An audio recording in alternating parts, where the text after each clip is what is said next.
Hello, Scouty Paws. How you doing? Hope you're good. As always, first. Hello, Pochraj. Hello, Maddo. Hello, Pugloving. Good to see you. We've got an early stream today because I'm busy this evening. Things are going to be a bit messed up for a few days. Oh, fuck. Oh, God, I hate this new... Why do I just have... Teba Beba. Hello. But hello, everyone who's here. China. Yeah, China's interfering in the business. Lenin player. Hello, Lenin. How you doing? I heard you described as the world's first ever blogger the other day by Adam Tooze, and I thought, preach, brother. Or the first ever Substacker. Is it early? It is early for you. Yeah, I've got to go out this evening at 6:30, so I thought I'd get it in because I've been getting fucked over, to be honest, the last couple of days. I had to get inserts put in my shoes because my walking is so bad, which was so expensive. But I thought it was worth it because I'd be getting a lot of pain with my feeties. And then I've been to the doctors this morning because, as you guys could probably tell, I've been so sick for a while. But I think I'm now better because I've been taking some really strong hay fever tablets, like I got prescribed ones, and because I realized, like, if any of you are doctors, which I don't know if any of you watching the stream, I'm sure there are some people at least familiar with medicine. I did an Alex test, which is an allergy, like a really specific allergy test that's quite expensive. I did it a while ago, and it told me that I had a really severe hay fever allergy. Like, it's not as severe as my peanut allergy, but it's pretty bad, And yeah, I've just kind of been ignoring it, but I think I'm just getting better. Mine cost $60. I got 3D modeled one, and they're like $200-$300, which is pretty pricey, but my feet have given me so much trouble. Like, yeah, and I've had cheap ones for a while and they've not done shit. So yeah, it's expensive, but yeah. The wildfire. Oh my God. Yeah. My girlfriend keeps showing me photos of what's going on what's going on in Canada, and it's fucking insane. It's worse in Canada, right? But the thing is this is part of the cycle, right? Like, I was listening to the BBC Global News podcast, and they were saying, like, that this is the cycle of how this works. Like, it's kind of like a never-ending cycle of just, this kind of never-ending cycle of just burning, but they're increasing because of climate change. It does look fucking crazy. My feet did not give me a chest infection. Also, asking me about the World Cup, I thought it would be interesting to talk about that a bit, and patriotism in the Falklands. I was sad at the time, but I don't know, Thomas Tuchel's decisions were fucking shit, and so what can you do? Yeah, I mean, hey Scythe, my common allergy panel was $475 with insurance. Fucking hell.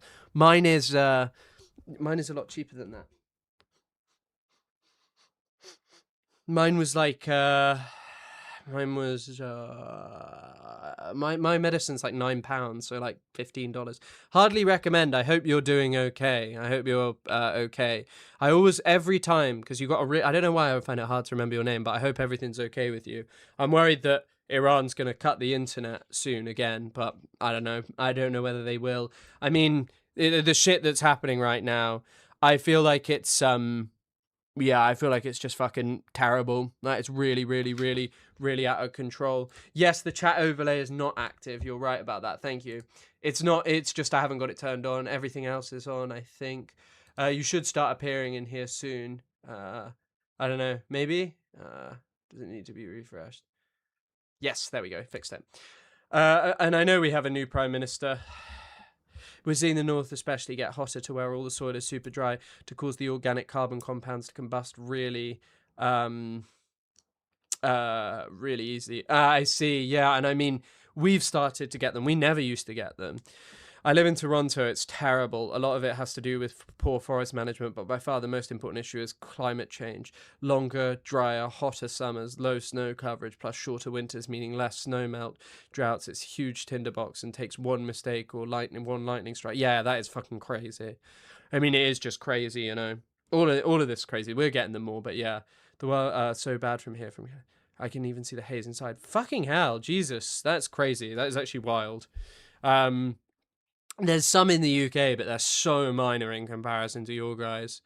Go Spain now, England's out. Yeah, I mean, I'd rather Spain won. Like, I don't know why people were trying to defend it. By the way, the Argentinian football team is, which is saying something. I don't know about Argentinian fans generally, but the like English fans are probably more racist because it's pretty hard to trump England fans. You have a lot of racist England fans and racist England players historically, but the Argentinian national team was singing that fucking song about France, so I do hope that Spain beat them. But even then, you know, saying that Spanish football is so fucking racist. Like, aren't they always doing monkey noises at Vinicius Jr. and like throwing bananas at him or whatever?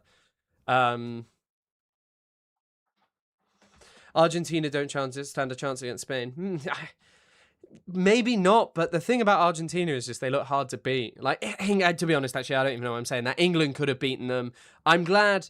In some ways, I wish we got to the final, but in other ways, I'm like, God, it would have just been feeling nervous, and it means I get my Sunday back, and, you know, it sucks, but my life doesn't revolve around football. It felt bad for a while, but yeah, it's rough. It makes a big difference. My dad used to make them free at work. Lucky you. It is just, yeah, I mean, it must be tough if you're living in America. I hope you're all doing okay.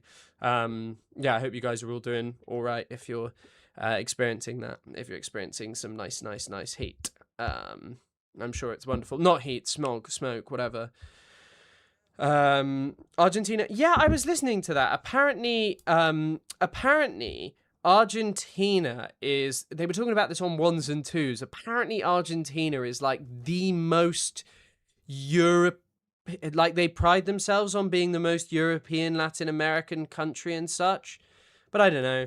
I want to talk differently about the Falklands to how I did the other day. But to be honest, today is really going to be consumed by the Iran war, because I don't know if you guys are following. I haven't been following as much as I probably should have. The Iran war is just straight up just really... Last night was probably one of the most dangerous nights in the Iran war. Probably even more dangerous than when there was an active war going on.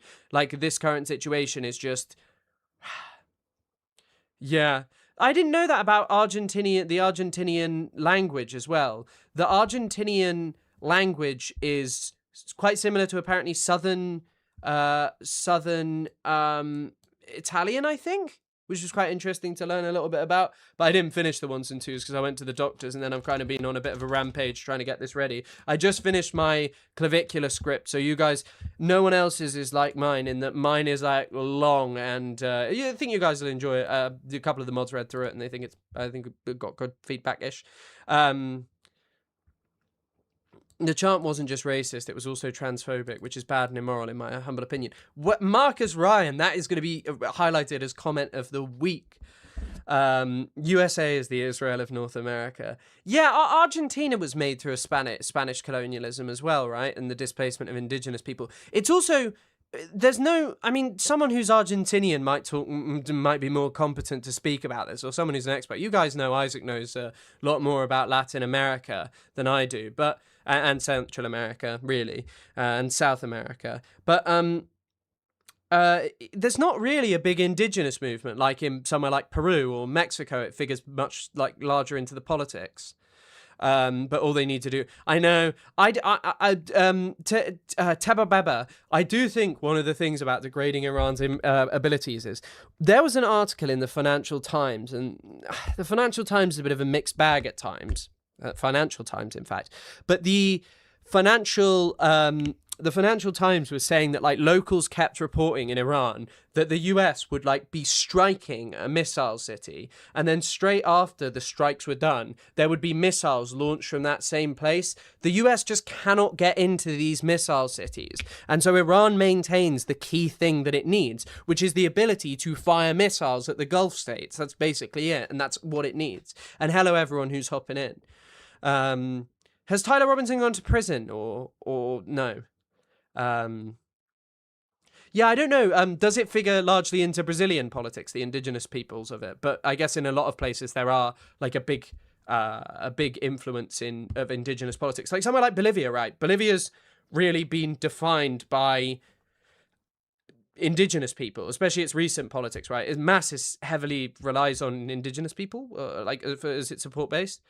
A lot of Argentines are mixed and have indigenous ancestry, like 20-30%. Yeah. I am aware that there are quite a lot of people there that are indigenous. I'm sure that there are still descendants of indigenous people, but I'm not sure it figures into politics, right, as much as, say, somewhere like Bolivia. where it definitely figures way more into politics. Hold on 1 second, sorry.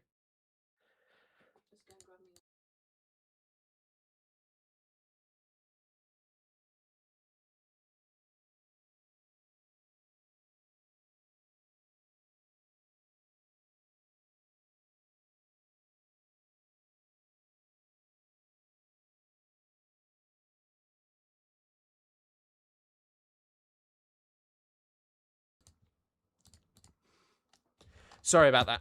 I had to do something. Chris never bet against Shia Islam. Shia LaBeouf is a celebrity actor. No actor named Sunni LaBeouf exists. This is not a coincidence. I am giving free knowledge to you, chat. Thank you. Dad, I'm streaming. It wasn't my dad. I'll tell you that much. Vanished. No. I'm fine. It's nothing significant. I just had to do something. But don't worry. There'll be no more of that. Yeah, I'm playing Dota. You're interrupting me whilst I'm trying to get a last hit. You can't do that. I love talking to USA soldiers and seeing their faces drop red and quiver. Red and quiver. When I ask why they are helping Israel's just USA crimes, they always resort to racial American supremacy arguments. Yeah, I mean, I don't know. I think the thing is like, I've spoken to a lot of people, and you guys have heard my opinion, that, like, surely there must be a place for, like, soldiers to repent and try and do something fucking positive with their, with their lives. But I'm not sure politics is really the way forward.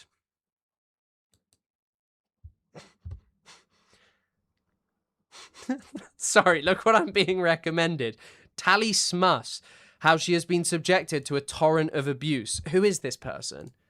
Also, on Shia LaBeouf, have any of you seen the thing going on with him recently? Oh my god, sorry. I know who this person is. I actually know who this person is. Oh my god. Oh my fucking god.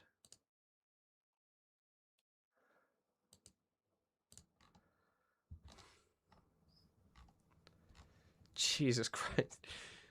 I'm not gonna lie, if these are your beliefs, doing whatever the hell this is, then maybe, just maybe, you might be persecuted because your beliefs are repugnant. I don't know, though. No, he got stalked. It serves him right. Yeah, I mean, I don't know. I feel sorry for the lady. The lady is clearly not very well. My friend also met Shia LaBeouf, and apparently Shia LaBeouf was like trying to chat up like quite an aged married woman, and he started talking to her about the Holocaust. Apparently, and surprisingly, that is not my girlfriend. Neither is it my wife. I don't know, but she went. Yeah, Shia LaBeouf is a Republican. Who was it? FKA Twigs he was in a relationship with? I don't know enough about him. You don't have to be thought leader to engage in politics. Everyone wants to be Lenin. Nobody wants to be unnamed Bolshevik. Yeah, and there are plenty of skills that one... There were some people who apparently joined the Vietnam War to learn skills to engage in domestic terrorism. Something that I would not encourage at all, but apparently that's... some people did do that. Wife is Isaac. Yeah, I made a really good joke to Isaac, which I don't know if loads of you saw. He responded to Denims, and I said to him... Denims posted that she was on our podcast, and then Isaac said, "Honored to have you on," and then I said, "Over simp lots," and it got 30 likes. It should probably have 30,000 likes, but it was a great joke. Yeah, that was a brilliant joke. Sorry, I'm out of my flow right now. I hope that both you and your girlfriend and boyfriend... Well, my girlfriend's here, so she's definitely safe from the fire. She's definitely not involved in the fire, but I do hope that, everything's okay once she's out there. I don't know how... I mean, I've seen some of the videos of Montreal. I don't know if you guys all know what I'm talking about. Hold on. Let's have a look. I'm also going to work out how to stop saying like and as much. I realise that's something I probably need to do. Do you get it? I did the thing. Sorry, I've just seen a video of... I actually do want to watch this. It's Mr. David.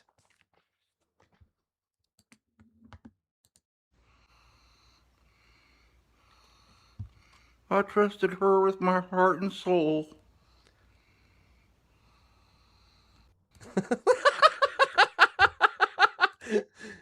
Um,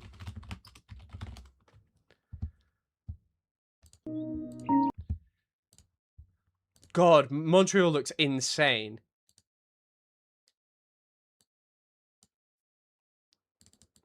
I'm sure there are worse places. Is this what it's looking like where Of you all are? wildfire smoke in the air. But it Oh my doesn't God, who is this? mean a reddish, orangish yellow, this morning was pretty yellow, sun in the sky, is a telltale sign of wildfire smoke in the air. But it doesn't mean that the fires are close. They're mostly in northern Quebec and elsewhere in Canada. What happens is heat and humidity trap the smoke in what's called a high pressure heat dome. Imagine a pot with a lid on top of it. In terms of the smog, air quality is considered moderate. Isn't also California like a bowl? California's kind of a bowl, right? Right. And so whenever they let off fireworks, whenever there's loads of people traveling around, it just all comes back in and the air quality's dog shit. It's not great, but not bad enough for an air quality alert from Environment Canada. But there are alerts for another reason. The agency's put a section of south central Quebec on an orange watch for a possible tornado. And today is hot. It's expected to be the hottest day of the year so far, with temperatures feeling like It doesn't even... Oh, wow, that's apparently Quebec City there with yellow skies. Fucking the hell. mid-40s in some plases. And it's humid. I don't have to be the one to tell you that. But also there's risk of severe thunderstorms. Sorry, why do you keep saying this is Loner Box? Why? This doesn't even look like Loner Box. What on earth are you talking about?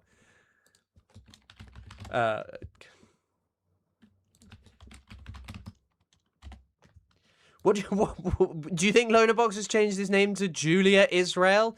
Potentially. I mean, maybe he does like Israel, so maybe he changed his name. I think Chris meant LA. Yeah, I did. Sorry, excuse me. I meant LA specifically. The LA is held in by, I assume it's like mountains and hills and stuff. She looks nothing like Loner Box. Yeah, I really don't know why you chose that. She looked like Loner Box. Loner Box looks like Zach Polanski. Yeah, okay. None of these people are who Loner Box looks like.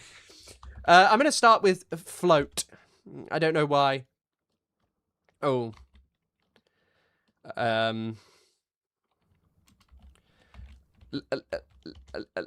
Lemon.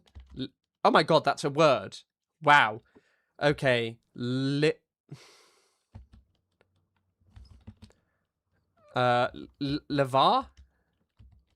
Leve? It was levy is the word. So it's definitely not that. It might be lavas. No, it's not double A. Fuck.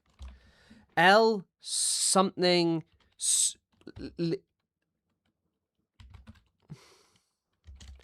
I think it's that. I am familiar with Loner Box's song. Loner Box looks like Margaret Thatcher. That's an interesting comment. Something A. Levats? Yeah, I'm not sure it's that. Lawal?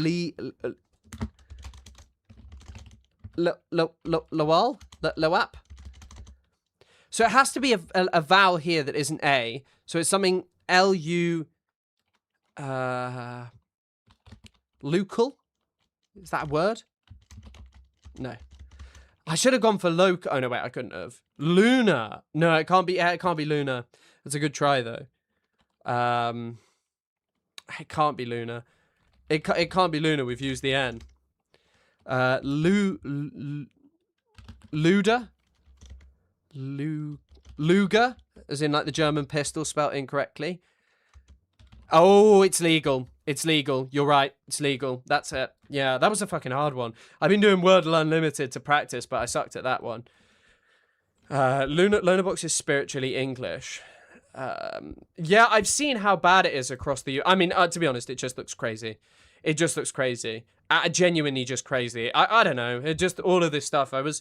Actually, someone was asking me about, you know, the UK and what's happening. Because obviously the UK has a new Prime Minister from today. Andy Burnham is now the UK Prime Minister. And the thing is it does just kind of feel like, what is the point in voting every fucking 2 years? And I know people will make criticisms here that are much larger than this. But if we're to like accept liberal democracy as a premise, what is the point in voting when in 4 years' time we might just have someone who's going to rip up even the minute things that people tried to do on climate change? What is actually the point in democracy when, you know, the world is burning objectively, and not even a few months not even a few months time, we just end up with someone who just decides, yeah, I don't believe in any of that, like the US. And even then, what does it matter what we do when the US can just have some guy like Trump come in? It just feels, yeah.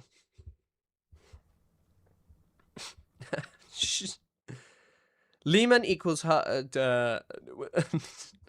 Will you please apologize for being English? Yes. China 5-year plan. Yeah, I think that's the problem.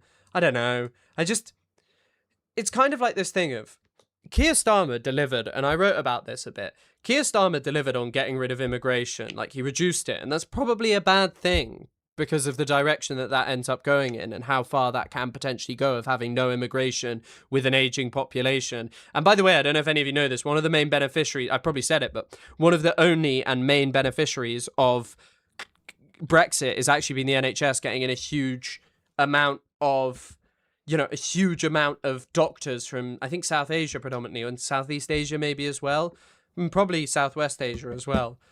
But I think that the whole thing is that we have people like,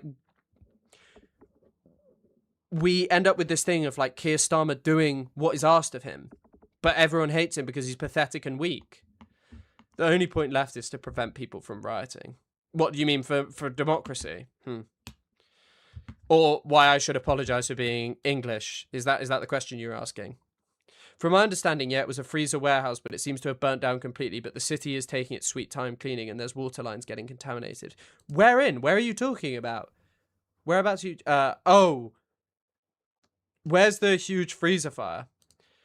Carney gloated about dismantling climate protections for the economy like 2 days before the wildfires smoke. Yeah, I know, and it's also, I don't think there's any point of talking about, I don't think there's any point of talking about growth anymore, because all these people, all they fucking talk about is the growth of the economy. Nothing gets better for people. Nothing at all gets better for people. So who gives a shit? We have to start thinking about the economy just fundamentally differently. And it has to be the livability of people's lives. If you want minor change if you want minor change to happen now, I think it has to be abandoning capitalism, or we're kind of just destined for a destruction. These days you get arrested and thrown in jail for saying you're English. I know, that's what woke neat skit wants to do to me, to send me to prison for literally just living my life as an Englishman. I said I'm English, and oh no, now I'm in prison for 1,000,000 years.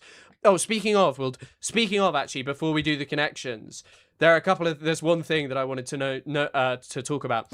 So this lady is Lucy Connolly, and she went to prison for, well, the video explains it, but this is England in 2026, sent to prison for just saying you're English. Many people will say that we do have freedom of speech in this country, but what we don't have is a right to incite violence. They will look at what you said in that tweet and So this is her tweet. Mass deportation now. Set fire to all the fucking hotels full of bastards for all I care. While you're at it, take the treacherous government and politicians with them.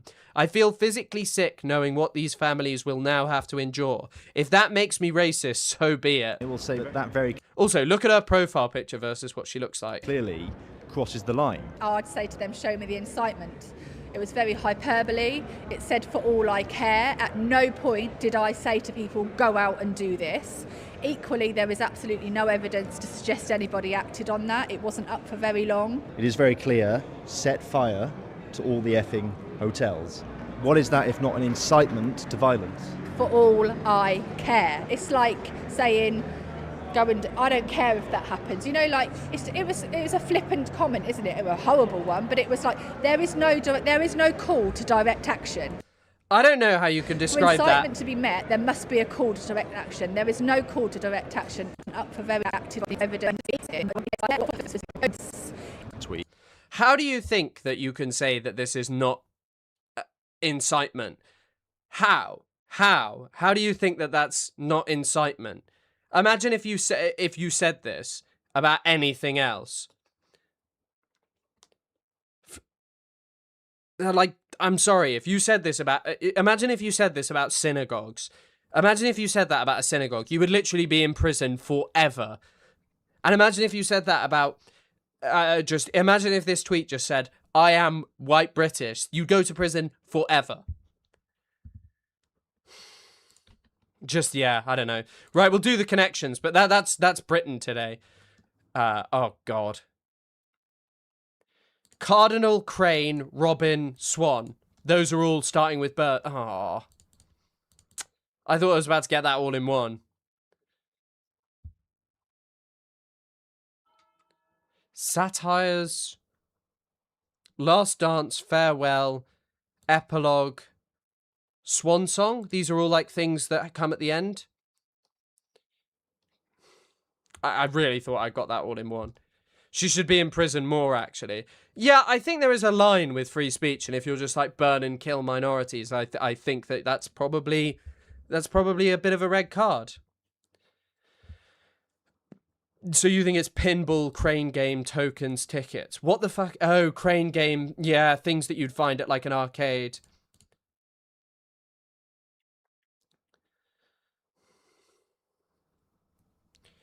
Classical.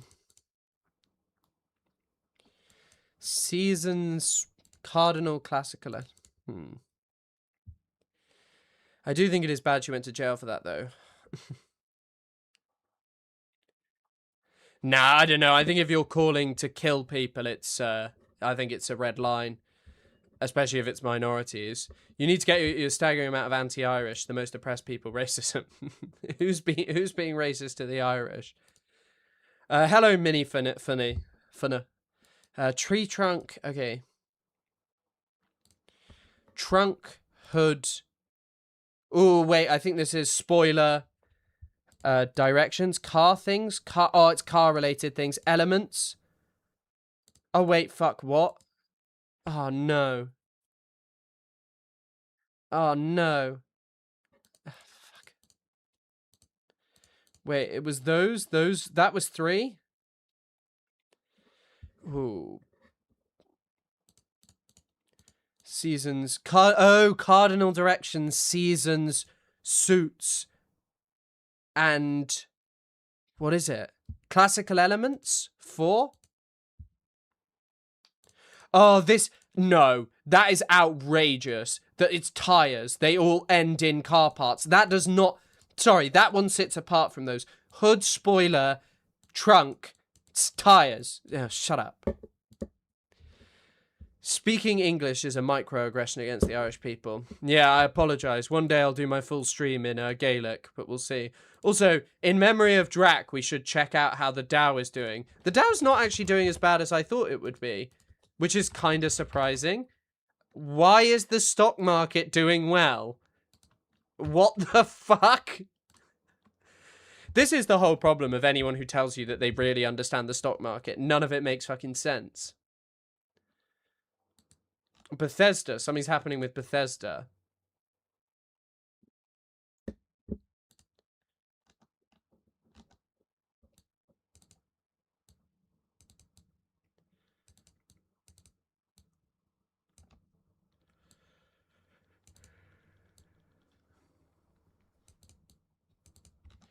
Oh, there's nothing interesting in here. Oh, wait, there actually is. Wait, sorry, for my gamers, hold on. That foundation extends beyond blah, blah, blah, blah, blah. Our teams are now developing the Elder Scrolls 6 and Fallout 5 on Creation Engine 3, a shared technology platform we've been building since Starfield's launch. It allows our team to support multiple projects simultaneously with new tools, rendering and systems that define our games. Fallout 5 is currently in production. The Elder Scrolls 6, our primary development focus today, with the majority of our team currently working on the next chapter of the franchise. With over 65 million copies sold, players are still exploring Skyrim 15 years later, but we know it's been a very long wait for the sequel. The next chapter is on the way. We're where we plan to be, loving how it looks and playing it every day. Across Bethesda Game Studios, we're building the future of Fallout, Elder Scrolls, Starfield. We're investing in our technology, bringing teams closer, supporting our live games, expanding into new forms of entertainment. We couldn't be more excited for what's ahead and wanted to share as much as we could today. It's not really that exciting. Oh, wow, wait. So there are remakes of Fallout. We're excited. Oh, wow. Obsidian's back on Fallout as well. Okay, that is actually kind of interesting. That is exciting. Remasters for Fallout 3. Fallout 3 does really need a remaster. That is one of the best games ever made, if not the best story game ever made. Have you seen any movies recently? I have seen... I'm not agreeing about Avatar, because I've not seen Avatar beyond Avatar 1. But, of films that I've seen recently, I saw some absolute bangers. I saw this film called Network, which I rated 4.5 stars, and I saw Children of Men, but you knew about that. I was going to watch a film last night, but I didn't have the chance. I wasn't feeling it. I was really tired after the football. But that's actually crazy. That is actually crazy. New Vegas is literally just straight up one of the best games ever made. You should play it.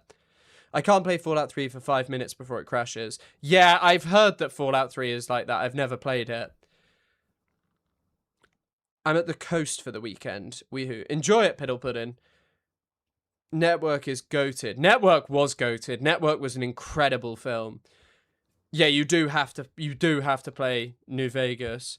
I never really gave a shit about Starfield. I don't think I'll ever play it. Faye Dunaway, I knew you'd love it. Yeah, it's just amazing. Get into all the Bethesda games.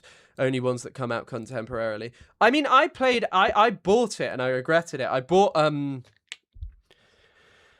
bought, what's it called? Oblivion Remaster. I didn't really play it though, because I was like, I just didn't, yeah. And I realized I shouldn't have bought it because it's Xbox, right? But these games, like the old ones, are just magnificent. Really, really magnificent games. New Vegas is just, the story of New Vegas is just unbelievable. The world is just unbelievable. The gameplay is just unbelievable. And yeah, the reason I don't like Starfield is because it has pronouns and it's gone woke and there wasn't a big-breasted character.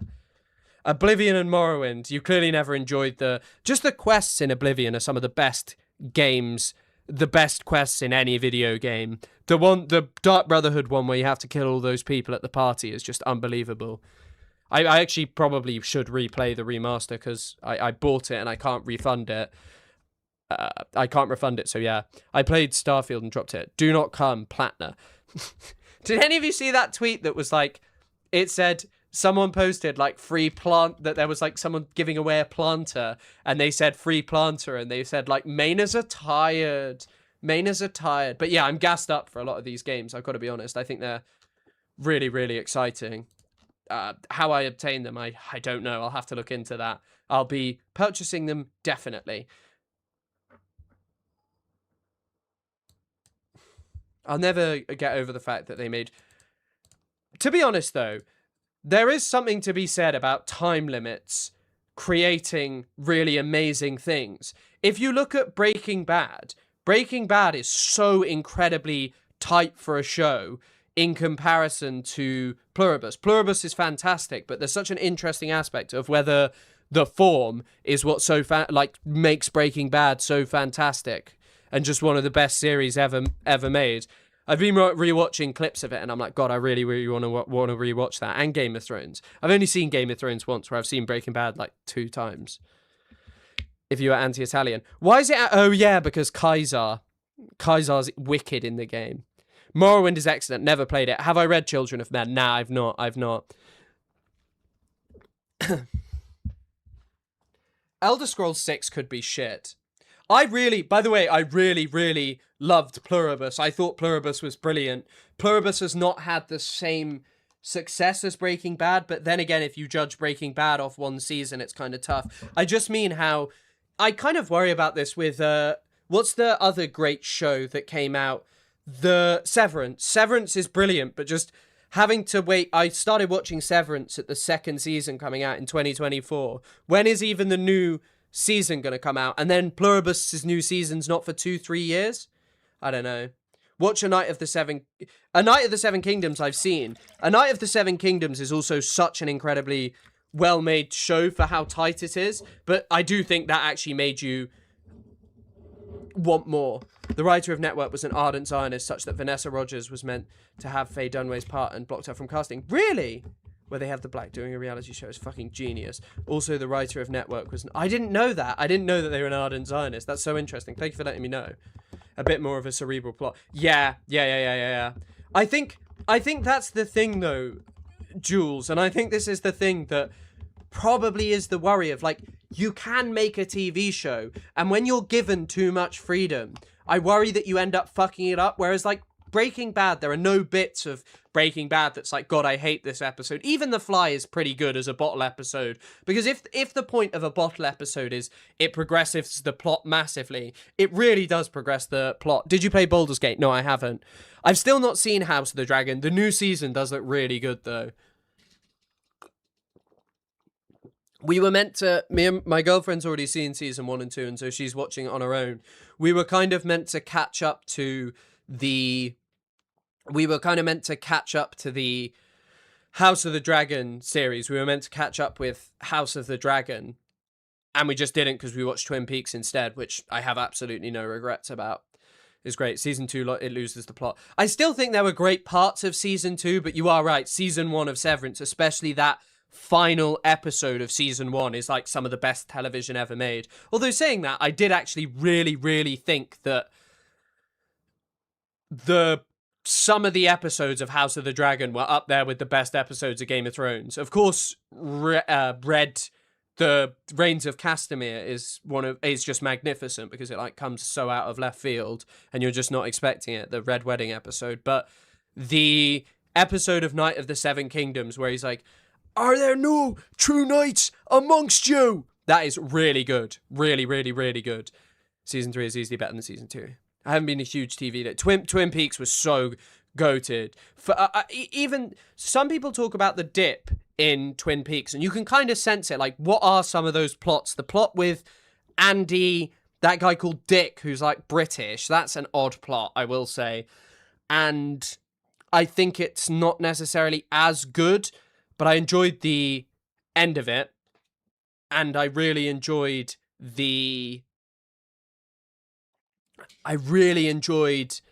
Fire Walk With Me. Fire Walk With Me is so good. How did Iran respond to the strikes? Well, I guess we should talk about that shortly. I guess I'm just talking, just like doing a bit of I'm just kind of doing a bit of just chatting about stuff, and I think people like that. Hello all. Did you watch The Return? No, we're saving The Return until I'm in Montreal because it's too long. We didn't have time to watch it. Yeah, I know about that. Also, is your name based on Alan Reed? Which people seem to love online, if you know who Alan Reed is. But yeah, I still enjoyed season 2 of Twin Peaks. I'm so excited for The Return. Yeah, I heard about this thing. He quit because they made him reveal the thing too early with Leland. I won't spoil it, but I just say, yeah, well, I shouldn't have, yeah. Sorry if anyone's planning, yeah, but they revealed the thing too early. Have you seen Rick Steves covering Iran and Palestine for public broadcasting? No, I haven't. The only movie there is no way that is true that you've only ever seen one movie. That is crazy if that is the case. You need to watch The Americans. It's about Soviet deep cover agents in DC and Matthew East. Sorry, I had forgotten this. Adam Tooze's grandfather was a Soviet spy. I don't know if any of you knew this. If any of you are familiar, he talks about this. His grandfather is... Where is it? Family. His family have grandfather. Arthur Wynne. He was a Soviet spy. A recruiter of spies for the Soviet NKVD.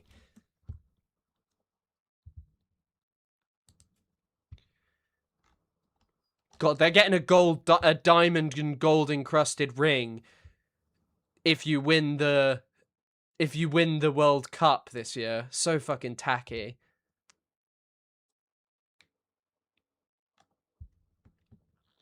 Okay.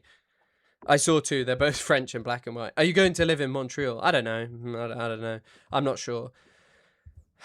Right, okay, let's actually cover some news stuff, because I've been talking just about stuff for a while now. This is the first news story. Oh, no way. No.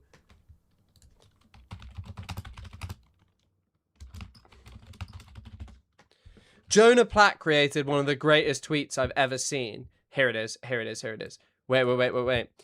FIFA World Cup semi-finals. The Jew view.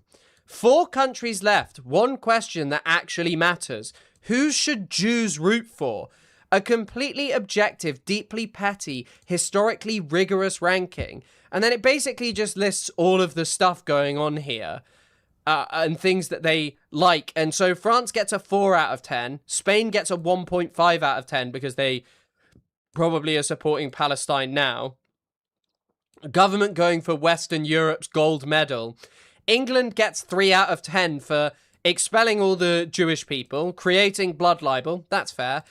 In 2025, Jews were murdered outside a Manchester synagogue on Yom Kippur. Points for the Balfour Declaration. By the way, talking about these things and then mentioning things that happened hundreds of years ago and then mentioning the Balfour Declaration and only giving the UK a 3 out of 10 when the thing you care most about in the world is bloody Israel. It's very obvious that, you know, the UK should be the #1 ranking. Argentina got 7.5 because Mossad caught Eichmann in Buenos Aires anyway. Thanks for the address. Largest Jewish community in Latin America. Current president studies Torah, wept at the Western Wall, and says he wants to convert. The most philo-Semitic head of state on earth. Current form, from Nazi haven to the president is having a bar mitzvah in 1 generation. Jew view scale, 7.5 out of 10. What is this? What is this you've sent? Can we just talk about how someone said Argentina? No. This person, the account that did this here, actually posted that about everything. They did it for everything. They did it for basically every single thing, every single possible combination. They deleted like 30 plus tweets. But yeah, Lionel Messi sent the British packing. Oh wait, there's one more little funny story before we get into the other thing. I wish I were Have any of you heard this? This is unbelievable. exaggerating here, but they all pretty much just said it out loud over the weekend. Well, all the worst people are very, very excited about Lindsey Graham's death. All the worst people. But listen, whenever you talk about mortality or the passage of time, it's a big reminder that you don't have time to waste. I mean, that's just a reality. We just had a baby. That means we are super duper busy. There's no time to waste. And that's also true when it comes to your business. We all have our own time-saving hacks for everyday life. If you're a business owner, how can you save time hiring? ZipRecruiter. ZipRecruiter has a new feature that quickly lets you see the most interested qualified. I can't believe this is real. I cannot believe that you're talking about how mad you are about the left disrespecting Lindsey Graham. So what do you do for Lindsey Graham? Well, I'm going to do an advert in Lindsey Graham's memory, which is, you know, I'm sure Lindsey Graham would have loved that. He was a strange man, so I'm sure that's exactly what he would have wanted. Candidates first, so you save time by meeting the right people faster. And right now, you can try it for free at ZipRecruiter.com/dailywire. Hiring the wrong person costs time. Sorting through dozens or hundreds of applications, that also costs time. Jesus fucking Christ. Yeah, someone saying how you can't believe he lost relevance. Neither can I. People also kept making allusions to the Wolf Cola scene in It's Always Sunny when they're doing the fake funeral for the baby. This, and Frank's just saying, I like to quench my thirst with a delicious Wolf Cola.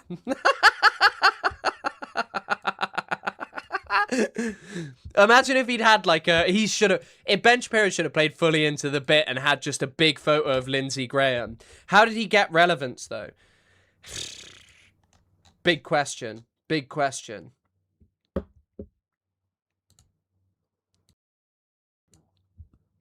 Also, I had a tweet. You know Ben Shapiro? Ben Shapiro did a video where he said, me preparing for a Netflix documentary about hiring Candace Owens. Oh my god, I almost ratioed the Ben Shapiro show. Fuck. And my tweet has 8k likes saying, Ben hired Candace knowing full well she was a racist anti-Semite, but he didn't care because she supported Israel. It's literally as simple as that. Which is 100% true. And then someone responded, what has she said that is anti-Semitic? Candace Owens is 100% anti-Semitic, by the way. Too soon is very good. Yeah, they should have done it with Lindsey Graham. Deep pockets and adverts on Facebook. Yeah, right-wingers love... That's why it's also great to be a right-wing grifter. Right-wingers just love giving you unlimited money because you say nice things that always make them feel comfortable, that there are just bad, evil people in the world, you know, that you just need to give them the money to fight against. That's like it. I still feel short, 5'8", so I wear a lot of stompers. I'm like 5'8", so when I was getting my feet things done, he was like, how tall are you? And I was like, 5'8", 5'9". And then he was like, what's it in centimeters? And I was like, 173. 5'6" is where it's at. The entire world is an at the cinema running gag at this point. Tim Heidecker is the only filmmaker working that understands America as well as Michael Bay.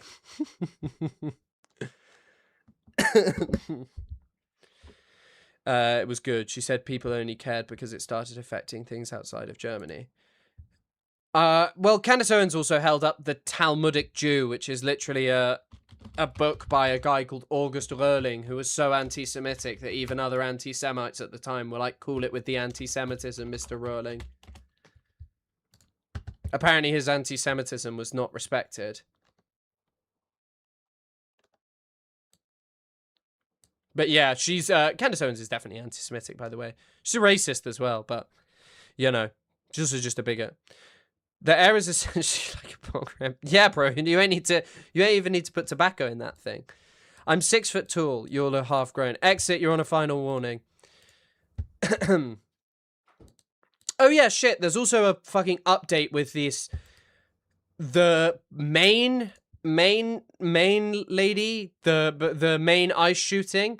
Oh my god, I keep accidentally. Oh no, I didn't do it.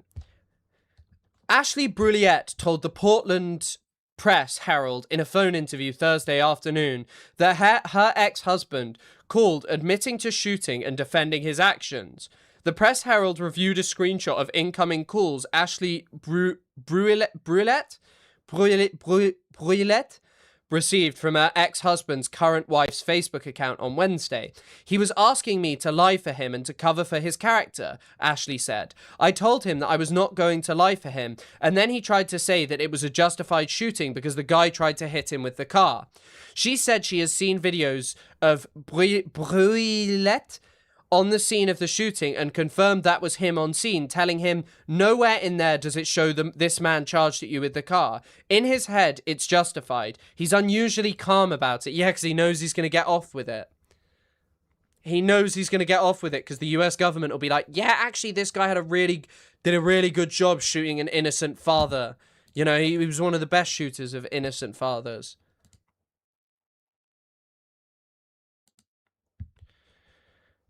We talked about Israel final yet. I think it could be one of the most important events ever. Yeah, Israel versus Palestine, yeah. Ashley told a reporter that she wanted to speak publicly because she had previously reported concerns to his superiors in the military about his mental health. She said he was abusive in their relationship. She said that she's been inundated with calls since the reports of Brullette's involvement began circulating online, threatening her and her family.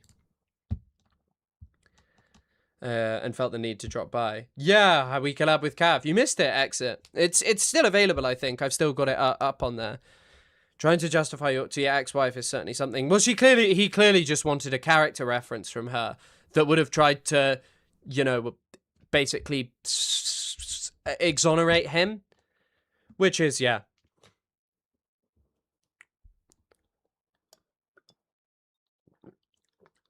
We love Cav. Good, I'm glad to hear. But yeah, right, let's get into the main news story. I'll see if there's a quick video.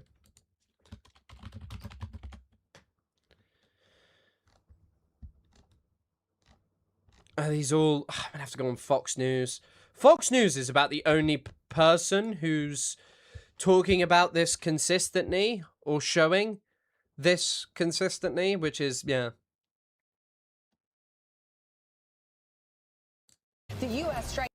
The US has dealt, by the way, it is fucking insane that this is reality. that this is what you see, that the US is delivering a crushing blow. There are so many people who are just completely out of control and have no idea what's going on in the fucking world because they watch this shit. Dozens of Iranian military targets last night, bombing a key hub on the Strait of Hormuz. The major blow to the IRGC. Plus, we're tracking major weather alerts across the country. Here's a live look at New York City. Just look at this morning. A wildfire smoke from Canada brings hazy skies to millions across the United States. Meanwhile, Jesus fucking Christ, it looks insane. Catastrophic flooding returns to Texas just 1 year after deadly flooding that hit Camp Mystic. Plus, the CDC and FDA believe they've traced the source of that parasite outbreak. We're going to tell you the details. It's so. It was a So six. Oh dear. Oh The dear. United States hammering targets on Iran, and we're entering a new phase of the war as CENTCOM takes aim at bridges and resupply routes. Yeah, I mean, they're just hitting civilian bridges, basically. This is why, by the way, this, as I said, this is seriously spiraling out of control. The situation has always been terrible, especially for Iranians, okay, but the current situation is just completely out of control. It is fucking awful. The US targeting civilian infrastructure is just, yeah. In or around key port cities along the Strait of Hormuz. It is part of President Trump's strategy to pressure Iran to stop attacking ships and to engage in further peace talks. So Madeline Rivera is live in Washington with the details. Maddie. Hi, good morning, guys. That's right. This is significant escalation. The targeting of roads. I will say, for such a racist TV show obsessed with DEI, they do have a lot of non-white people on Fox News. I wonder if the boomers are angry about that. Bridges and bases around the port city of Bandar Abbas is significant because it cuts off Iran's Revolutionary Guard Corps supply routes, essentially isolating them. Bandar Abbas is key to controlling the Strait of Hormuz, and the U.S. has maintained their military. By the way, very obvious that Bandar Abbas is not why the Iranians control the Strait of Hormuz. The reasons the Iranians control the Strait of Hormuz is, I don't know, there's a massive coastline here that they can fire missiles and drones off of so easily. Action is aimed at degrading Iran's ability to attack commercial ships traveling through that critical waterway. Well, look at how bad they are behaving. It just proves the president's initial point for launching Operation Epic Fury in the first place. Iran can never obtain a nuclear weapon. After Operation Epic Fury, the conclusion of it, we did move forward into a diplomatic phase, if you will. But unfortunately, Iran has since violated that. They have expressed they still want to make a deal to the president. We're talking to them. But again, the president is not going to allow them to fire on ships in the Strait without paying a consequence for that. So in response to these U.S. strikes, Iran launched missiles and drones targeting Qatar, Bahrain, and Jordan. It also damaged a power and water... Well, the other thing is that the U.S. intelligence said, after way more intense sorties, and apparently being able to bottleneck the Iranian ability to launch missiles through attacking missile launchers, they completely failed. They completely failed. They completely failed to do that. All intelligence suggests the opposite. The logic of modern reactionaries is that might makes right, and therefore if you're able to exact suffering on another party, that is evidence of your strength and therefore your moral virtue. It's a fake ideology invented by the powerful that turns sadism into moral system. It's rebranded social Darwinism, and in 6 months I reckon it will be described in these exact terms. The only part I just totally disagree with you is it's not going to be 6 months. These people will take forever for people to agree with this. They claim people who want change to be a threat and keep on repeating nuclear weapon all the time. It's so disturbing. Yep, which is just definitely a lie. It's definitely a lie. They want to plan an invasion to kill more people and to only get thousands of US stupid soldiers die for a bunch of peanuts. Yep. To die for, well, I don't even think it's to die for Israel. Netanyahu's played a blinder. Netanyahu's just sat back doing nothing whilst the US is prosecuting his dumbass war to get a Strait of Hormuz open that is closed because of their dumbass actions. Like, okay, brilliant. They only ever said missiles launched from Iran had dropped by 90%. Yeah, I know, and that's the main thing. The main thing is Iran basically realized this was going to be a really, really long time, and for that exact reason, that Iran would just wait for a war of attrition. Desalination plant in Kuwait, something crucial in the small desert nation. Iran state media is also reporting that Iran's energy minister is urging people to reduce their electricity consumption after attacks damage energy infrastructure in and around Bandar Abbas. And remember, the president had warned earlier this week of strikes on Iran's bridges and power plants if it did not return to the negotiating table. Orange, Ainsley, and Brian. Okay. All right, thanks so much, Maddie. So there's a method, and the method is we're going to physically open up the strait. And to do that, we're going to have to blow up the things that have been keeping the strait closed and threatening merchant ships. And we're shutting down roads, blowing up bridges as it relates to this. So we cannot trust you to negotiate for 60 days. So we tried that for 2 weeks. By the way, amazing talking about this, of how they say the whole thing is that they couldn't trust the Iranians. What happened with Lebanon? What happened with Lebanon and Israel withdrawing from there? That was literally stated by the Pakistani Prime Minister. What happened with that? What was that all about? That's not going to work. So now we're physically going to do this. You have to be a little bit more patient.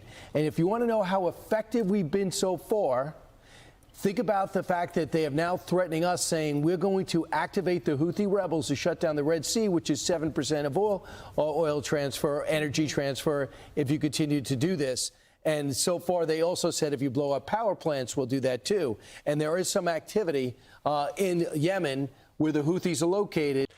I don't know if the Iranians actually successfully targeted US personnel in Syria. I don't know. I mean, there are a lot of claims, and people were saying in here the other day that there had been a successful killing of US soldiers in Kuwait, but that didn't seem to turn out to be true, did it?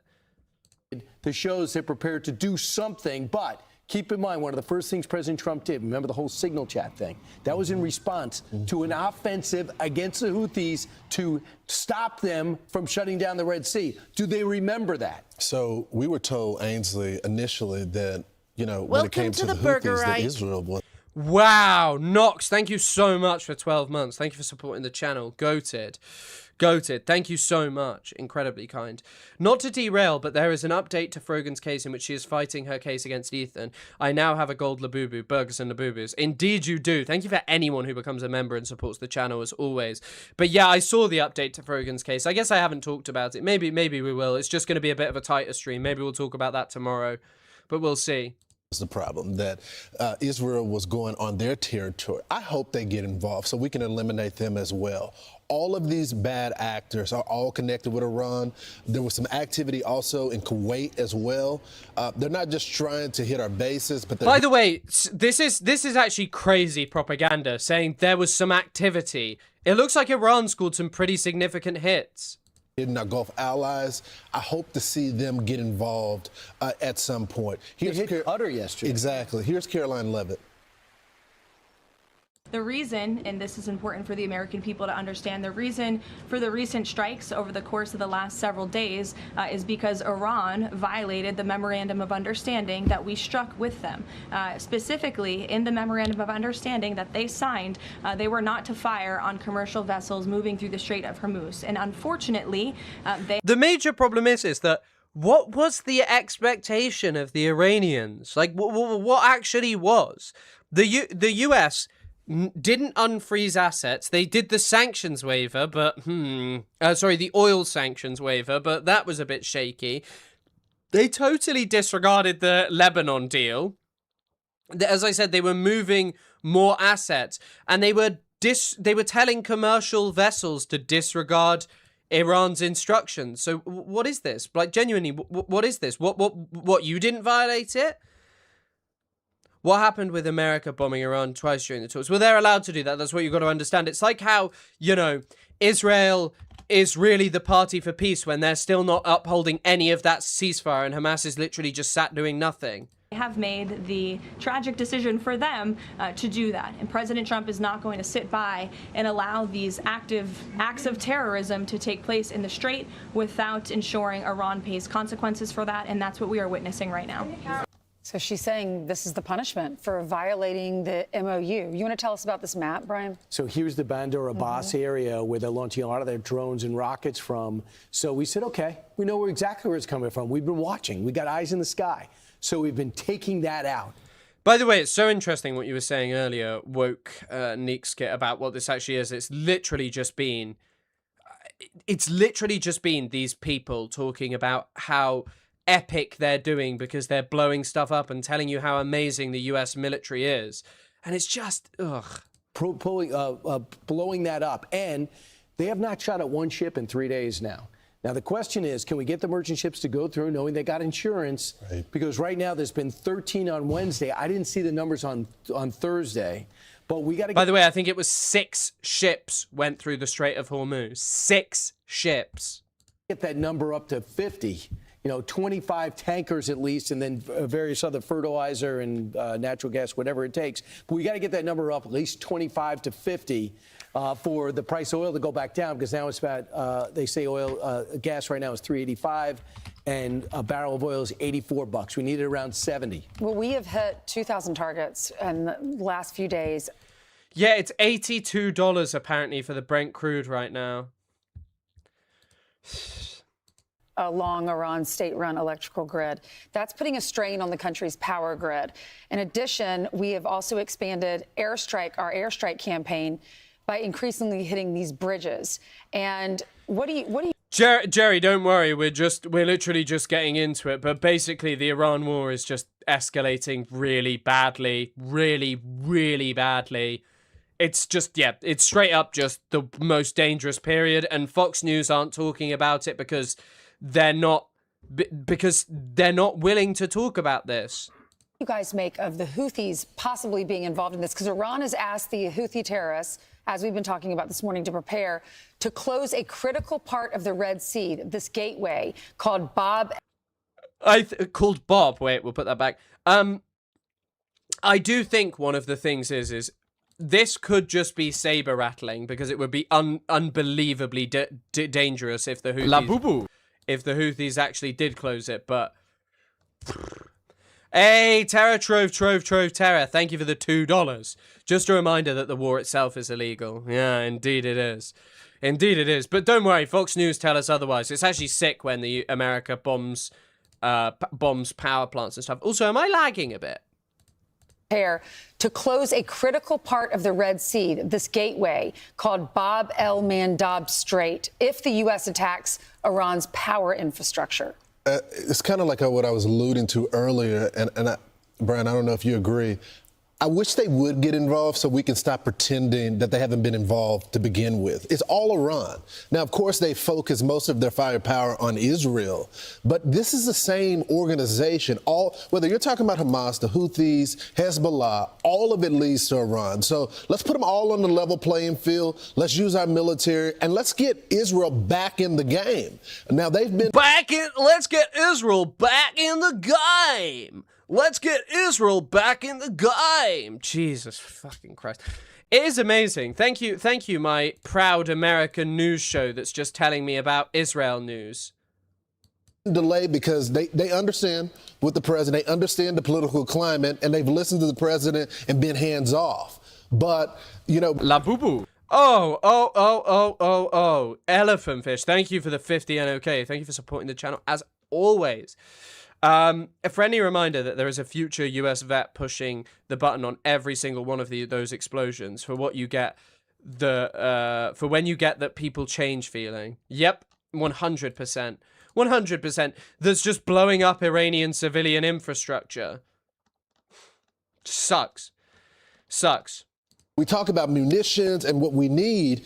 Let them get back in the game. They want to be in this fight as well. It's their health and safety that's on the line as well. They said if you rocket us, we're going back in. We're not going to ask the U.S. for permission. I agree. The Houthi... Obviously, they're not going to do it. They're not going to do it. They're obviously not going to get involved in it. Why would Iran bomb Israel? I posted a tweet about this. And some people, because there was the open source intelligence account, Open Source Intel, the war understander, really awesome war understander, said The reason the Islamic regime isn't targeting Israel, this was March 3rd. And that's not the reason it's targeting it. It isn't targeting it because Israel's going to bomb it harder than the US will. Israel doesn't have the capacity to bomb it harder than the fucking US will. The reason it's attacking it is because why would you? Israel doesn't offer anything. Israel is literally pointless in the global economy in comparison to the Gulf states. The Gulf states matter. Israel doesn't matter. Israel is this lingering obsession for Western politicians who cling to these notions of Western civilization and cling to these fucking notions that it's like this amazing beacon of democracy and hope in the Middle East, and are also obsessed with maintaining the status quo in the MENA region. The whole thing is that attacking the Gulf states has consequences for the global economy. Attacking Israel doesn't. Attacking Israel doesn't. That's why they're not attacking them. What's the point? Genuinely, what's the point of attacking Israel? Well, obviously, you know, there's a point in the sense of Israel as a genocidal settler colony, and, you know, making it stop doing its genocidal crimes against Palestinians is a good enough justification. But I'm talking about the logic of what Iran is doing. The rebels, if you rocket Israel, they're going to bomb you out. We don't need a green light from us. They're not going to get it. They don't look for it. They wouldn't listen to it. But I'm not for the Houthis getting involved because temporarily they're going to shut down additional oil. It could go up to $150 a barrel. That would hurt everyone in the short term. Houthis are tough to hit. They're easy to hit, but tough to wipe out. Saudi Arabia tried it for 2 years, and they hit Saudi Arabia yesterday. So there's a risk of them expanding it. My sense is the Houthis' utter existence was jeopardized a year ago. Do they want to do that? Because they don't have the same relationship as Hezbollah and Hamas. It's a little bit more transactional with Iran and the Houthi rebels. Wow! So you're basically explaining that they're not a proxy, because these are relationships, and no one uses the term America-backed for Israel or every time it's fucking mentioned. So my feeling is, if they play that card, the Houthis, they would temporarily, at least for 2 weeks until we reopen it, cause more economic pain here at home. Be sure to like and subscribe for all the Fox News. Yeah, we'll check out, oh, US launches new strikes as Iran says civilian infrastructure hit. BBC, we'll check the BBC. We are going to now turn to the situation in the Middle East, because the US has been carrying out a 6th consecutive night of strikes on Iranian targets, while Iran has been responding with attacks on US interests in the region. The UK Maritime Agency says that a tanker off the coast. Wait, what do you mean the only reason the Axis of Resistance even got back together is because of the Houthis? I don't know that that's necessarily true. I mean, the Houthis kind of proved the cost-effective nature of funding someone with basically a limited amount of drones and equipment. The coast of Oman has been hit by an unknown projectile, and that's as Iran and the US fight for control over the Strait of Hormuz. Jesus. Sorry, also, once again, sorry, I didn't see your answers. Am I lagging? US Central Command says fighter jets, drones and warships struck dozens of Iranian military targets overnight, including coastal surveillance and air defense sites. Iran is reporting that several people were killed and another 9 injured. Iranian media is also reporting that civilian looks good to me. Infrastructure okay, great. Has been hit. So let's cross over to Jerusalem, because my colleague Barbara Plett-Usher joins us now. So Barbara, a 6th night of strikes. Bring us up to date. Yeah, well, as you mentioned, the Americans again said they were hitting military targets which are supposed to prevent Iran's ability to threaten shipping in the state.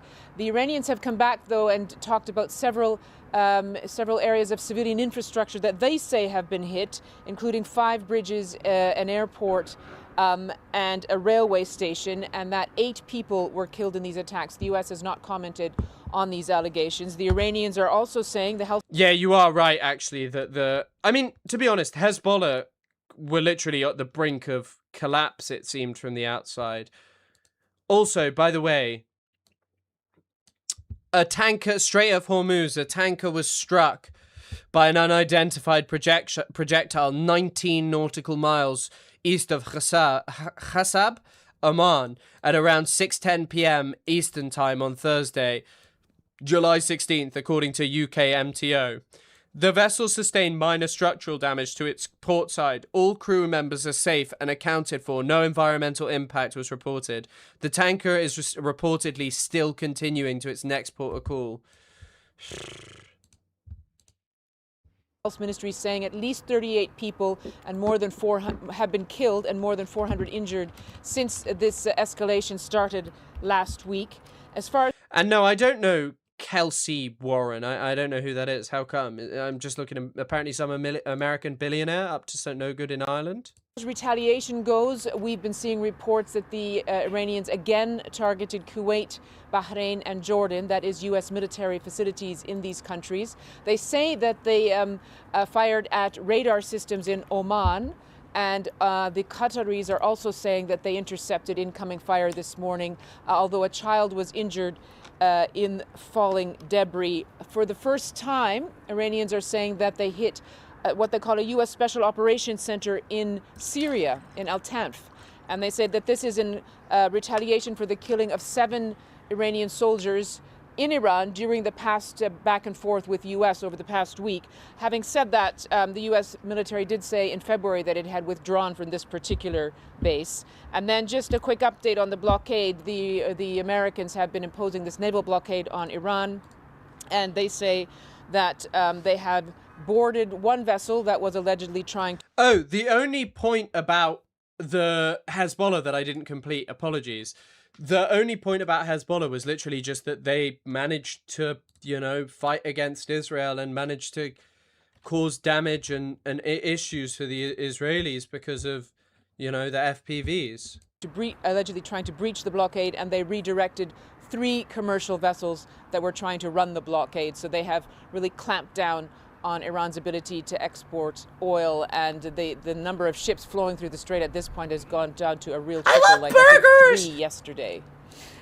Oh, Circular Tie, thank you for the 2-month subscription over on Twitch at Tier 1. Thanks for supporting the channel, my man. Thank you so, my guy, my person, I'm being progressive. Thank you so much for supporting us, always. Helen Lackner is a British historian who lived in Yemen for 15 years, who has written extensively on how they managed to eradicate poverty and literacy. Yeah, I like Helen Lackner. Helen Lackner has a brilliant episode of the Dig podcast, by the way, if anyone's interested. Really, really, really good. I also have seen old photos of Helen Lackner with the Dhofar Liberation Front. She was like a big supporter of them. Well, she was a big supporter of them back in the day. Thank you so much for supporting the channel, though, Circular Tile. La Boo Boo. I need to add a La Boo Boo for you guys. Barbara, given what's happening on the ground, what does this mean for any potential negotiations and obviously for that memorandum of understanding, which has been much criticised? Well, the White House press secretary yesterday reconfirmed that President Trump is open to diplomacy, and no matter... Why are these videos lagging today? Fuck's sake, this fucking internet, my man. But... I mean, the problem is that the US says they're open to diplomacy, but they're attacking civilian infrastructure. What his threats have been, his aggressive talk, he's always said that this is aimed not at sort of upscaling the war again, but at trying to get Iran back to the negotiating table. And Iran's top negotiator has also said that the country, or has indicated that the country is open to talks. But the question is, what do they talk about? Because the Iranians have been made very clear that they will not settle for anything less than recognition of their right to regulate shipping through the Strait of Hormuz based on their interpretation of a fairly vague wording of the Memorandum of Understanding. And the Americans have said that is... The thing is though, yeah, I do think a few days ago, you could have said people were just testing their luck. However, I don't think this is a moment of testing their luck. This is one of the most dangerous sets of escalations that have happened, just by far. Is not acceptable, and they are responding to strikes on ships that Iran has been carrying out. So as long as those strikes continue, they will continue their military attacks. But experts say it's very doubtful that that President Trump will be able to force Iran to concede to what the Americans are demanding, which is the free flow of shipping through the strait. With his, I mean, it also, one of the problems is that US politicians are so dumb now. The fact that J.D. Vance just openly announced that what the Memorandum of Understanding was about was to get a bit of oil out is just insane. Current military strategy, the Iranians are pretty dug in about it, and if he expands his targets, it's more likely that the Iranians will expand their targets than that they will give in to his demands. Barbara, as always, many thanks. Barbara Pletasha there joining us from Jerusalem. Jesus, just, yeah. But yeah, we'll go through what's actually been hit now. So this is the set of updates coming from someone who really, really likes the Iranian government. So I'll take some of this with a pinch of salt, but we'll check out the claims. Okay, so apparently a total of 5 to 6 bridges in Hormuzgan province were targeted. The Giveh bridge connecting Bandar Abbas, Khamer and Lar, the bridge after the village of Latidan, Kalmatli, on the return route from Bandar Abbas, Khmer, and Lar, 2 bridges on the route to Khorasan, Lar, the unfinished bridge connecting Bandar Abbas, Keshvar. Is there really a place in Iran just called Keshvar? Keshvar just means country in Farsi, so that just means Keshvar, it means country. And Bandar Abbas, the bridge in the village of Maro in Khamer County. Wow. The bridge, Chabar.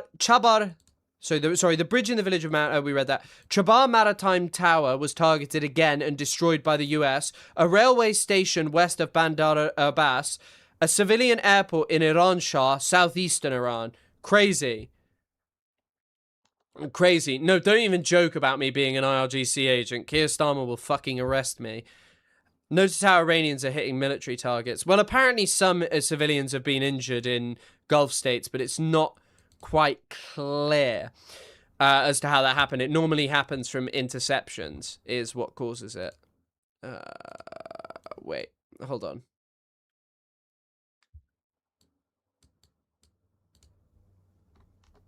Yeah, I mean, you mentioned... Oh, my God. I don't know what's going on with my internet again. It also sounds weird. What sounds weird to you? Chris learning Farsi to allege it. Khmer? Is that what it's pronounced? It just does look like a weird... It does look weirdly how it would be put into English. What is that Labubu noise? Thank you for the 2000 NGN. Keep up the good work, Chris. This constituent is pleased. Thank you so much. Thank you so much for supporting the channel. Thank you so much. Yeah, thank you so much. Don't know what it is. Apparently, I'm just trying to look it up right now. Khamir. Oh, wait. I think it's probably better translated to Khamir. It feels like it would be, it just feels like a hard word to say. Khamir is apparently how it's better translated. Shaharistan Khamir. Yeah, Khamir feels weird. Nigerian Naira. Thank you for the donation. It's always weird, just the currencies that people donate in. Thank you so much. I don't think I ever saw it before, but yeah, I was really confused by it. Okay, so this is what the IRGC is claiming it's hit. Surprise attack, a covert special operations center in the Al-Tanf military base, killing several US soldiers and hitting a radar system and several helicopters in Syria.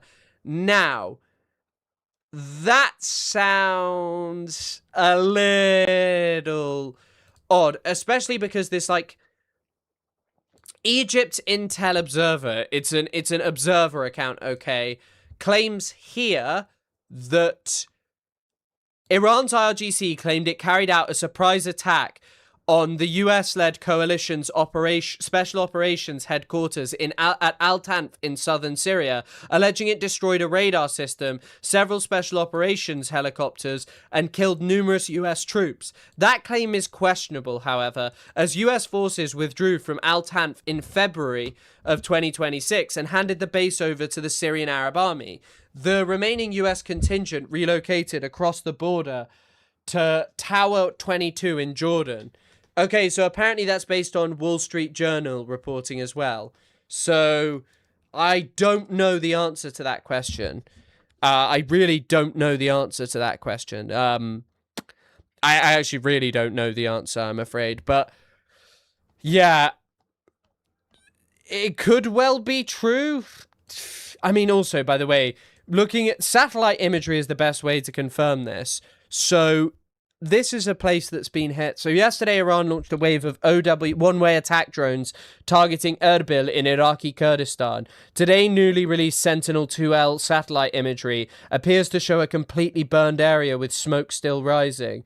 So this is apparently the area where smoke is still rising, which is crazy. It is crazy, by the way, the Iranians are capable of doing this. Now, aside from that, which I've seen some criticism of, and maybe it not being true. The rest of this, I haven't seen much controversy around at all. Missile detection and surveillance radar, possibly ANMPQ-65 at a US base in Kuwait, several weapons depots, 2 HIMARS missile launchers, ATACMs, ballistic missile storage, maritime surveillance radar at the Salama Rocks. Quoin Island? How would you say that? Quoin Island? In the Strait of Hormuz in Oman. US air surveillance radar deployed in Oman's Ghanam area. Fighter jets F-35, F-15, and F-16. Whether it hit those or not, I would be interested. Refueler aircrafts in 2 phases with ballistic missiles and drones. IRGC says several fighter jets, refueler, and aircraft were destroyed and several sustained damage at the Muwafaq al-Salti AB base, airbase, Jordan. IRGC ground forces carried out a rapid drone and missile operation against several positions housing US forces, mercenaries, US and Israeli soldiers. Does not specify exact location, but statement began with describing attacks against HIMARS in Kuwait. It's possible it's Erbil, Iraq. IRGC announcing the attack on Jordan additionally said that following attacks last year on Al Udeid Air Base in Qatar, the US military moved its command center and transferred its headquarters of CENTCOM to Qatar from Qatar to Muwafaq al-Salti in Jordan, which sounds quite plausible. That's apparently the new US policy, is to move everything west. Apparently what they're going to be doing. I'm very impressed by your pronunciation of some of the throat sounds. I am trying my best. I haven't spoken a lot of Farsi in a really, really, really long time. So, yeah, the word for dollar comes from the silver mining village in what's now Germany. I did not know that. It's crazy that this is going on and we are going on with our lives. It doesn't affect us. Yeah, I mean, but the problem is, the reason is, it's like, okay, I was checking the stock market earlier. The stock market's fine. What's the Dow at? If Drac was here, the Dow Jones is doing completely fine. The Dow Jones is down a bit from its peak of the last, 5 days, but it's pretty good. It's at 52,000. So, they don't give a shit. They don't give a shit at all. That's the thing. Iranians will suffer and they just don't care. Which felt exciting, but it was £400. I mean, in Colombia, that's surely a really good wage, no? Wheat is up 6%. That's the thing. The economy is not screaming, but it is in a precarious position. Most vital target to the financial... I don't know why it retracted your message. There is a province in Iran called Kavin, which means queen, laughing myself. Does it? Well, I thought queen... What isn't queen in Persian? Moleke is queen, no? Queen, or I was thinking it would be there's a word Shahban, Shabanu,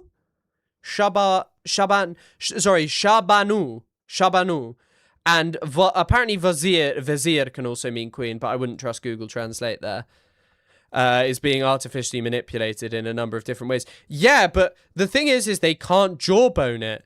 They can't jawbone it right now because, like, I'm sorry, just saying there's going to be negotiations cannot work in the same way that it once did. It does not feel that that is a thing.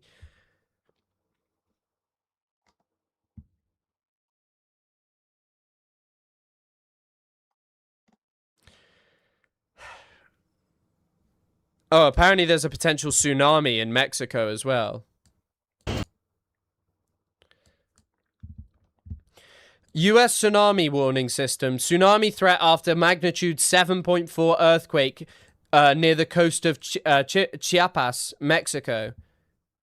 Wow. So potential good things are happening in the world. Everything's on fire.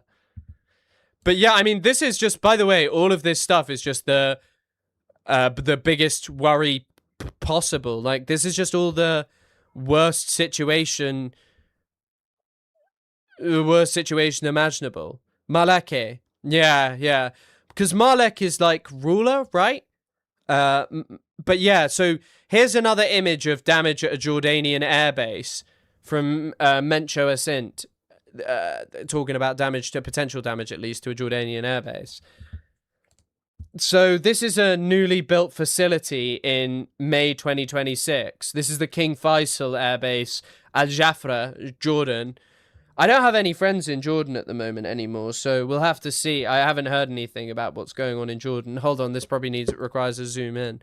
We'll have a look. Yeah, and to my Mexican chatters, I hope you're okay. I live in Mexico, just hearing about the earthquake. Yeah, it happened really recently. Yeah, Mila, stay away from the coast. Be careful.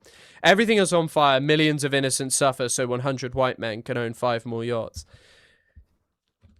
I think this is the thing, and I mean, I've seen that phrase of, like, the hard truth is this economy has been great for robbery, so that's kind of it. This is very grainy imagery, by the way. I'll move myself up. I don't know how much I see from this, like, even looking at it really, really zoomed in. Okay, so this is apparently 9th of March. Is this the building? That's 6th of June. And where's the destruction? I don't know. I don't see much destruction there. But that's apparently one of the bases in Jordan. But the Iranians are not lying, and the situation is just... Yeah, the situation is just nightmare fuel. The situation genuinely is just nightmare fuel. Malik means owner. Ah, okay. I see. But yeah, I don't know. Kuwait, so the reason that I say, by the way, the reason that this is like danger zone is basically because of the hits on infrastructure. The hits on infrastructure are just the worst thing. So Walter Bloomberg confirmed, according to Kuwait, electrical and desalination power plants were damaged in an Iranian attack, which is said by the electricity minister. Also, I cannot believe I signed up for Barry Weiss's outlet, the Free Press. It is non-stop. It is fucking non-stop.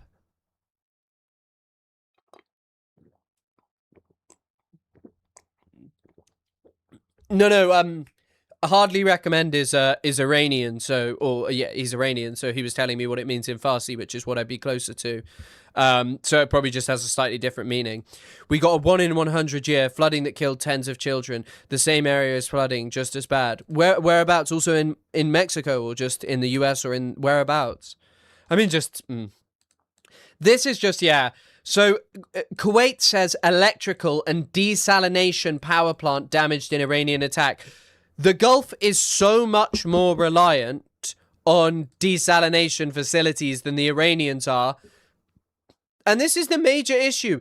By the way, I think that the only Gulf country that was actually willing to target Iran, the only one that was willing to target Iran was the United Arab Emirates. And the thing is that they were willing to target the Iranians. I don't think anyone else was.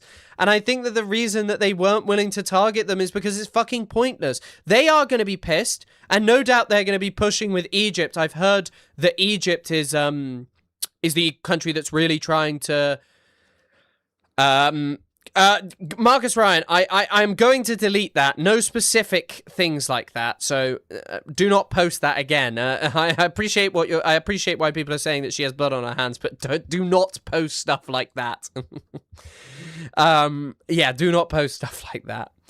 But yeah, this whole thing of just desalination plants being hit is just the worst situation imaginable for the Gulf countries.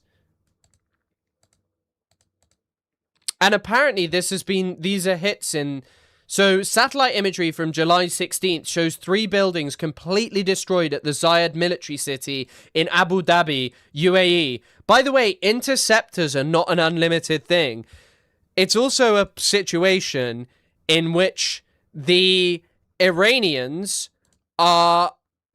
these Gulf countries, they don't have unlimited interceptors. What do you even do? The Iranians don't have unlimited missiles, but they have way more missiles than you do. Interceptors. They can keep doing this. And sure, it's 3 buildings. Okay, that's not like what Israel can do to the Iranians or what Israel can do in Gaza to innocent Palestinians. But this is a problem. How do you do this? How do you operate out of the Middle East when all of these buildings are destroyed? The US is just going to have to operate out of fucking Israel at this point, and that will be it. Yes, this is now the Chris Kunzler nanny state.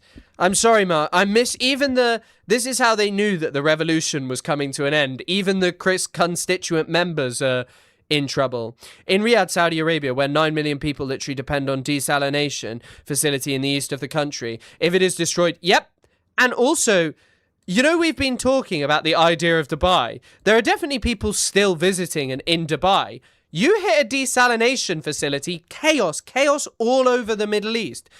So what is the logic? What is the logic of returning to war? Trump kept backing out of the striking of infrastructure because he knew what the consequences were. But now, because he can't get the Iranians to surrender, he does it anyway. And look what the potential consequences are. I don't know what you posted. Yes, of course. Talking about Rifat Al-Arir and Barry Weiss's having blood on our hands is fine. It's just you can't like post like that you want someone to die. Like you can't post that, okay? That I'm going to draw a line around that. Do not post that. Look at these 3 buildings.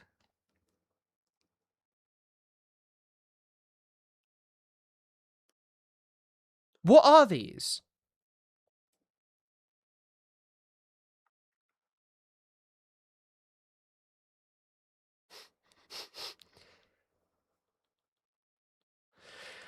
I don't know that Iran could end the RSF. Iran could end the RSF if they could destroy the Emiratis military. But the only thing is the Emiratis have built a nexus of countries that do the supplying for them. I would say it would be a moral position, though, to destroy the RSF. Like, who gives a shit? The RSF are, in terms of the crimes that they're perpetrating, are literally worse than, any proxy that is related to Iran, as we're constantly told. Like, that's always the thing. That's always the point. Like, Iran is definitely an interventionist state that, like, intervenes and influences other countries' politics. But the whole thing is that we never talk about Iran on the same level as, like, the UAE. Also, I think Iranian tech might... I don't know if Iranian tech ever ends up with the RSF. I know Iranian tech does end up specifically with the Sudanese armed forces, but I do not know about the... Yeah.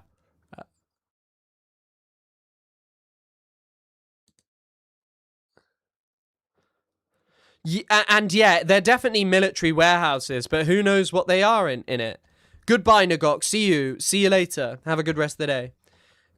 Who knows what they're holding in these? Only because the... Wait, Hamedity's alive, though, isn't he? I saw reporting on Democracy Now! About the RSF getting weapons smuggled through Libya. Yeah, they get some from Libya. They get some from Libya. And Haftar in Libya. They get some from...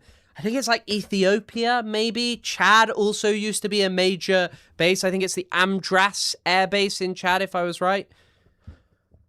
one has to wonder what they're actually for, these 3 military buildings. They could be, maybe they're not, I don't know.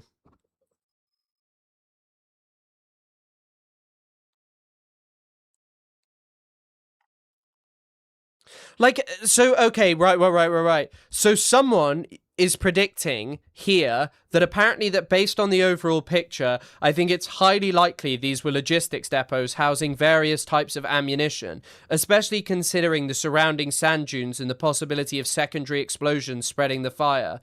It's crazy to think that there could be there could be stuff through like, there could be interceptors in there. I don't know. This is also just guesswork, I guess, from people who are more clued up than myself. I'm not going to start speculating on what this is. If you want to see, actually, this is pretty interesting. The only place not getting hit is Saudi Arabia, and I assume that Iran is like, we don't have to do that. It's basically the job of the Houthis, basically. Reuters released an investigation yesterday of an American company owned by a military veteran. Whenever you start a statement saying a military veteran owning a company involved in Sudan, it's going to be bad, isn't it? Owned by a military veteran who is helping the UAE moving weapons and equipment to the ISF. No, but what you don't understand about that is only Iran has proxies, and the Iranian proxies are actually really the worst things ever. You have to understand that the Iranian proxies are like totally different, that the Iranians have proxies because that they're like, that they're like, they're this. I've read that some Iranian leaders view the Iranian expansionism as a form of defensive realism.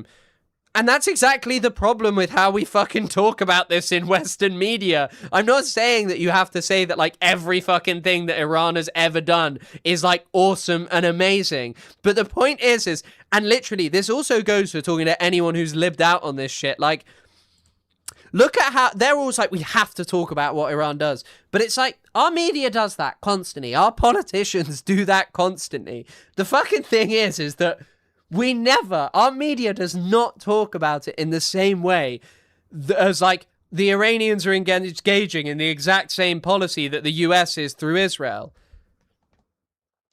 I was just saying I'd watch the collab. I'm glad to hear you watched it, and it's nice to see you back. And if I don't see you for a while, have a good rest of your time. But it's nice to see from you. Also, are you guys hearing the clarity in my nose? I think I'm finally saved by my super strength hay fever meds. We'll see though. This is a map of what was hit. So apparently it was a naval and radar base in Salma, P8 Poseidon position, helicopter position in Al-Sakhir Air Base, Bahrain, Al Udeid Air Base, Qatar. This is not actually mapped very well. I guess it's hard to map onto a Gulf state that is literally like the smallest thing in the world on a map. Like, okay, map it onto Bahrain. Like, look at the size of Bahrain. Okay, fair enough. Al Udeid Air Base, Qatar, long-range radar refueling aircraft. It is exactly that, Askedits. But my nose is... Nobody frames Israel, UAE, and Saudi as terror proxies of the USA like they do the act. Exactly. By the way, there is not one singular proxy of the Iranians accused credibly of genocide. There isn't. The United Arab Emirates has a proxy that is committing a genocide which has one aspect that the Israelis even don't have in their genocidal crimes, which is demographic engineering through conflict-related sexual violence, as in committing sexual violence against people with the goal of altering demographics. Eskedits just answered exactly what it was. You literally sound no different. The Colin... Marcus, final warning on Marcus. So yeah, this is apparently fighter jets and fuel tankers. By the way, these are just claims. Apparently radar system and several special operations helicopters, large number of US soldiers. I mean, the US is definitely hiding its things, so, but we'll see. And then HIMARS in Kuwait. US ammunition depots, 2 HIMARS launchers, an ammo depot, US forces and logistics centers. But this hasn't even included. The UAE has acknowledged it. The AP, someone working for the AP, John Gambrell, who is a the AP for Dubai, Labubu Place, UAE, by way of Egypt, Nigeria, Arkansas, and elsewhere, has posted AP News Alert, Dubai, UAE, hashtag Iran for the first time acknowledges attacks on power infrastructure while asking people to use less electricity. Wait, oh no, Iran is acknowledging that. Sorry, excuse me. Or is this just badly written? Attacks on power infrastructure. This is just badly written, okay? So it's just Kuwait that's acknowledged it. I apologize for that. That was my misreporting. But blame John Gambrell for his dodgy stuff. But yeah, Kuwait being attacked first, it's just... And Suleiman Ahmed has released the clearest of news. Leave Dubai now! Thank you, Suleiman, for letting us know that we should leave Dubai now!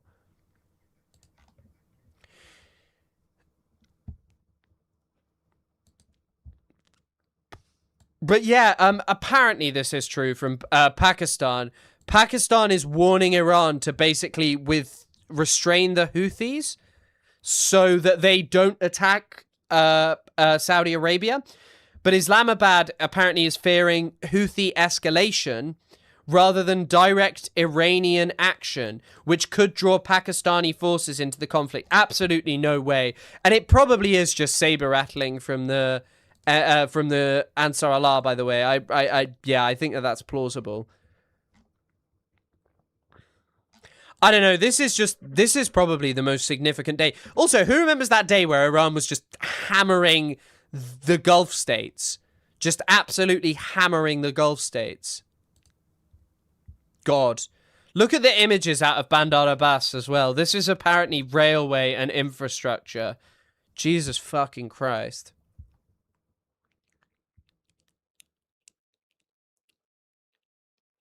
No, I don't like Suleiman. Watching her give testimony on Ansar Allah to the UK Conservative Party when they were in power. And they got so angry when she said they were not a proxy of Iran. By the way, that's actually just the most... that is literally just the only acceptable opinion about it. The only acceptable opinion about it. They are not a proxy, as you would describe. By the way, Gamal Abdel Nasser, this is the most obvious thing that the Houthis are not a proxy. How do you think, after Saudi Arabia blew up all of the the Ansar Allah's airports, how do you think that they were getting stuff into the country? I don't know about you, but it feels pretty difficult for them to get stuff into the country when all of their ports are blown up and there's a fucking blockade on the country.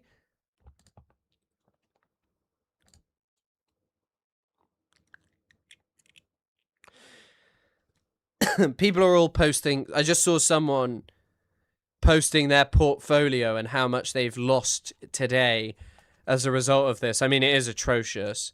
Absolutely atrocious. The situation is just, yeah, the situation is just terrible. It's really, really worrying. It's a 3-week low as well, by the way. Strait of Hormuz traffic continued to weaken on 16th of July, with confirmed crossings falling to 8, the lowest level in 3 weeks. 7 of the 8 transits used the Iranian route, highlighting a growing concentration of movements through higher risk corridors as operators reassess security, crew safety, and insurance exposure. Activity was evenly distributed between low risk and sanctioned vessels, with no shadow fleet crossings recorded. A newly verified physical incident involving the tanker Belma and continued enforcement measures have added to market uncertainty. While regional mediation efforts remain underway, commercial shipping patterns suggest military developments are now shaping operational decisions more than diplomatic ones. What is the expectation? What is the expectation of what's going to happen? Like, what is going to happen? I hope Timer is okay. Yeah, I don't know where Tutu is, but Tutu Timer is okay. Yeah, I hope they're doing well. Way. Exit. Way. That's what happens when you accidentally put a full stop in your messages. Everything you've sent gets deleted. Way. 8 transits, laughing my ass off.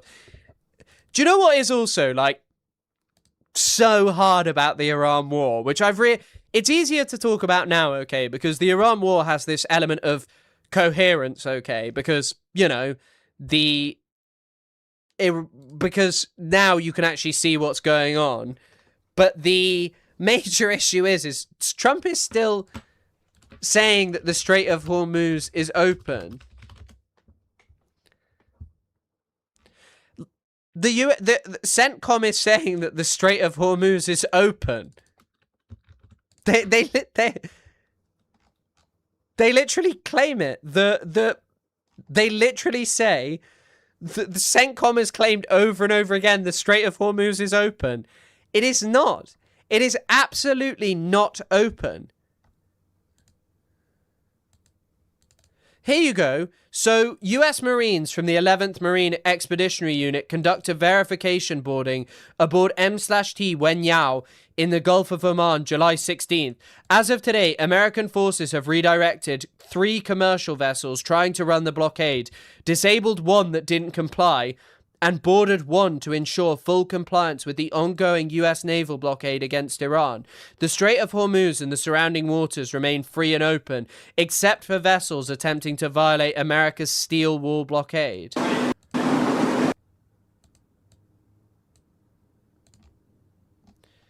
This guy can one day run in Maine.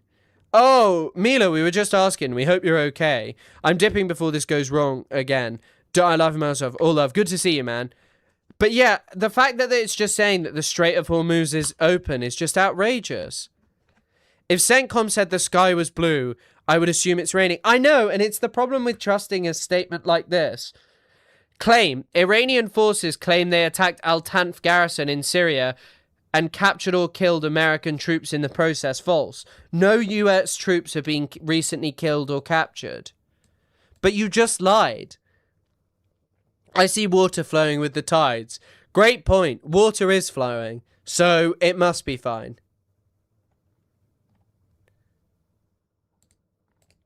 Also, let's have a look at the bridges that have been hit. Okay, so this is Iran. Let's have a look at some of the names. Doggerdan, Bostanu, Gachin Payin, Bolandu, Chahu, Tazian, Chekur. Okay, so these are the locations of what's been hit. I mean, this is civilian infrastructure, by the way, that connects people's lives and existences. But Shinster, don't mention England. Don't mention England. I'm too sad. But this is obviously infrastructure, but you can see what they're trying to do. They're basically trying to prevent stuff from getting into Bandar Abbas and for the Iranians to be able to transport stuff into a lake in the Ozarks during the summer. You couldn't trust CENTCOM to tell you the time in a room full of clocks. No, I think you probably couldn't. I think you probably couldn't because it's very obvious that it's not flowing and that when you hear all of this propaganda, it's just, yeah, it's insane. This is apparently Bahrain as well. Look at this. Apparently interceptors are just kind of not working. By the looks of things. Where are the interceptors? I mean, the Iranians will have learnt, by the way. The Iranians are not dumb. The Iranians are not dumb at all. So they'll have learnt even more about, hey, here's a great idea about how you evade American missiles. Like, this is just Bahrain getting fucking smashed, you know? It's not too promising. And I do hate that we have to live in this sort of fantasy world where we have to listen to the US government telling us everything is fine. Everything is fine. I'm just checking what they're saying over on Al Jazeera. Who the hell is Alan Jazeera and why does he know so much about the MENA? The skies above Gaza are filled with drones. There is no regard for the ceasefire. A funeral procession was taking place in one of the mosques. As a group of participating in a mosque, a drone strike targeted them. 7 people were killed. I actually can't believe this is reality. There's been 13 people killed in Gaza. Can you imagine if some Palestinian militant killed 13 Israelis in a singular day? They still talk about fucking the bombing attacks that happened in Israel in 2005 and justify Israel's crimes. Big demonstrations, by the way. This is the demonstrations in Yemen. Look at the guy there. They're all chewing on some fire-ass cat, I bet. There were 2 waves of attacks on Qatar. Those missiles were intercepted, or at least some of them were, injuring a child as a result of falling debris. Holy shit. That is pretty big for Al Jazeera to be admitting. Al Jazeera is obviously Al Jazeera is also, as always, it is Qatari state media, or it's funded heavily. I mean, it's more trustworthy in many ways because they have less funding by they have more press freedom than Israel. But yeah, like the other significant development over the last 12 hours or so in terms of Iranian attacks on this region was from Kuwait. Oh, sorry. Also, a child was injured as a result of falling debris. But yeah, Al Jazeera is just straight up admitting that some of the missiles were intercepted, but not all. Who the hell is married to Barbara Pitt? Marcus or who? Marcus should be married for his behavior today. They never worked super well, but they wasted a whole shit ton of them early on. And they targeted early warning systems, so the ammunition was depleted.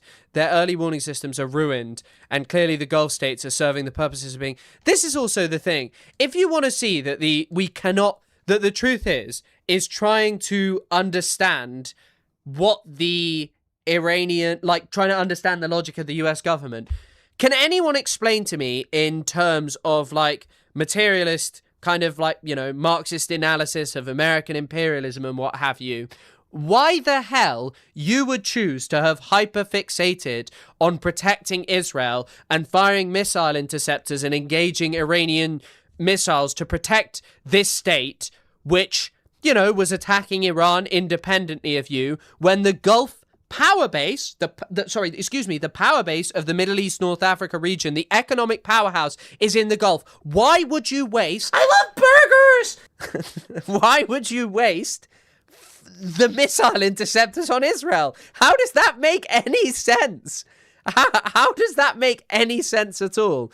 Maybe no American soldiers have died, but we lost a hamburger. Ticken, thank you for subscribing with Prime. If anyone has Prime and they fancy throwing it my way, always goated. Thank you for supporting the channel though, Ticken. If anyone has Prime and they want to subscribe over on Twitch, feel free. It's always appreciated. They never got over the fall of the Byzantine Empire. Yeah, I mean, I just think, like, seriously.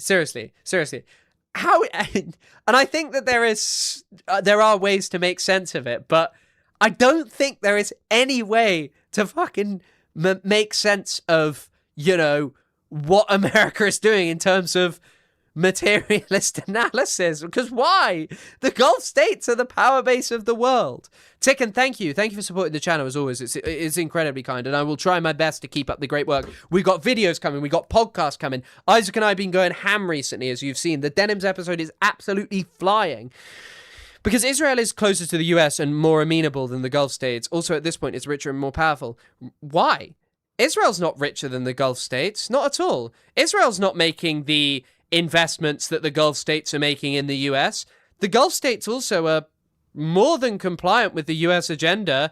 They're in a relationship with, a really strong relationship with the Americans. So I think that thing of being like, oh, they're closer. Do you think? I mean, the Gulf states gave Trump a fucking jet. They're really amenable to what Trump wants, So I think, like, this thing of like saying that's the justification, I don't think it quite is.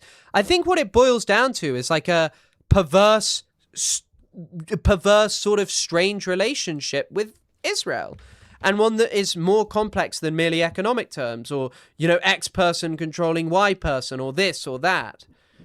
Go hype the vid. Denim's new co-host. No, we're not having a new co-host. Going Gnome Ham. Here, it's called Carrying the Flame, in memory of him. The displaced people as cheap labor for the Western world. Maybe not exactly sure. The US is used to an untrammeled global community. The ruling class personally want ties to Israel, and they're too headstrong and stupid to pull out of the war. Exactly. And as well, by the way, I think people really just discount how much racism defines the American relationship with Israel and all of this civilizational discourse and also our desire to just never ever give up colonialism. Also, I was going to make a joke about this earlier, but this just as some light entertainment.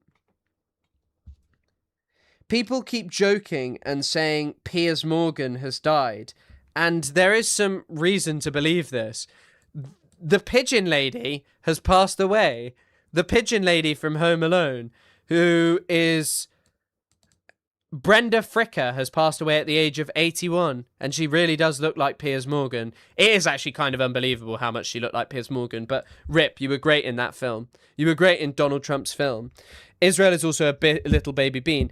Yeah, but I mean, it's kind of like, you know, if China was more blinded by the obsession of just like destroying the West, destroying everything Western, China would be willing to sacrifice the Gulf, but it's not. China is happy to work with Iran, but it's not going to sacrifice the Gulf.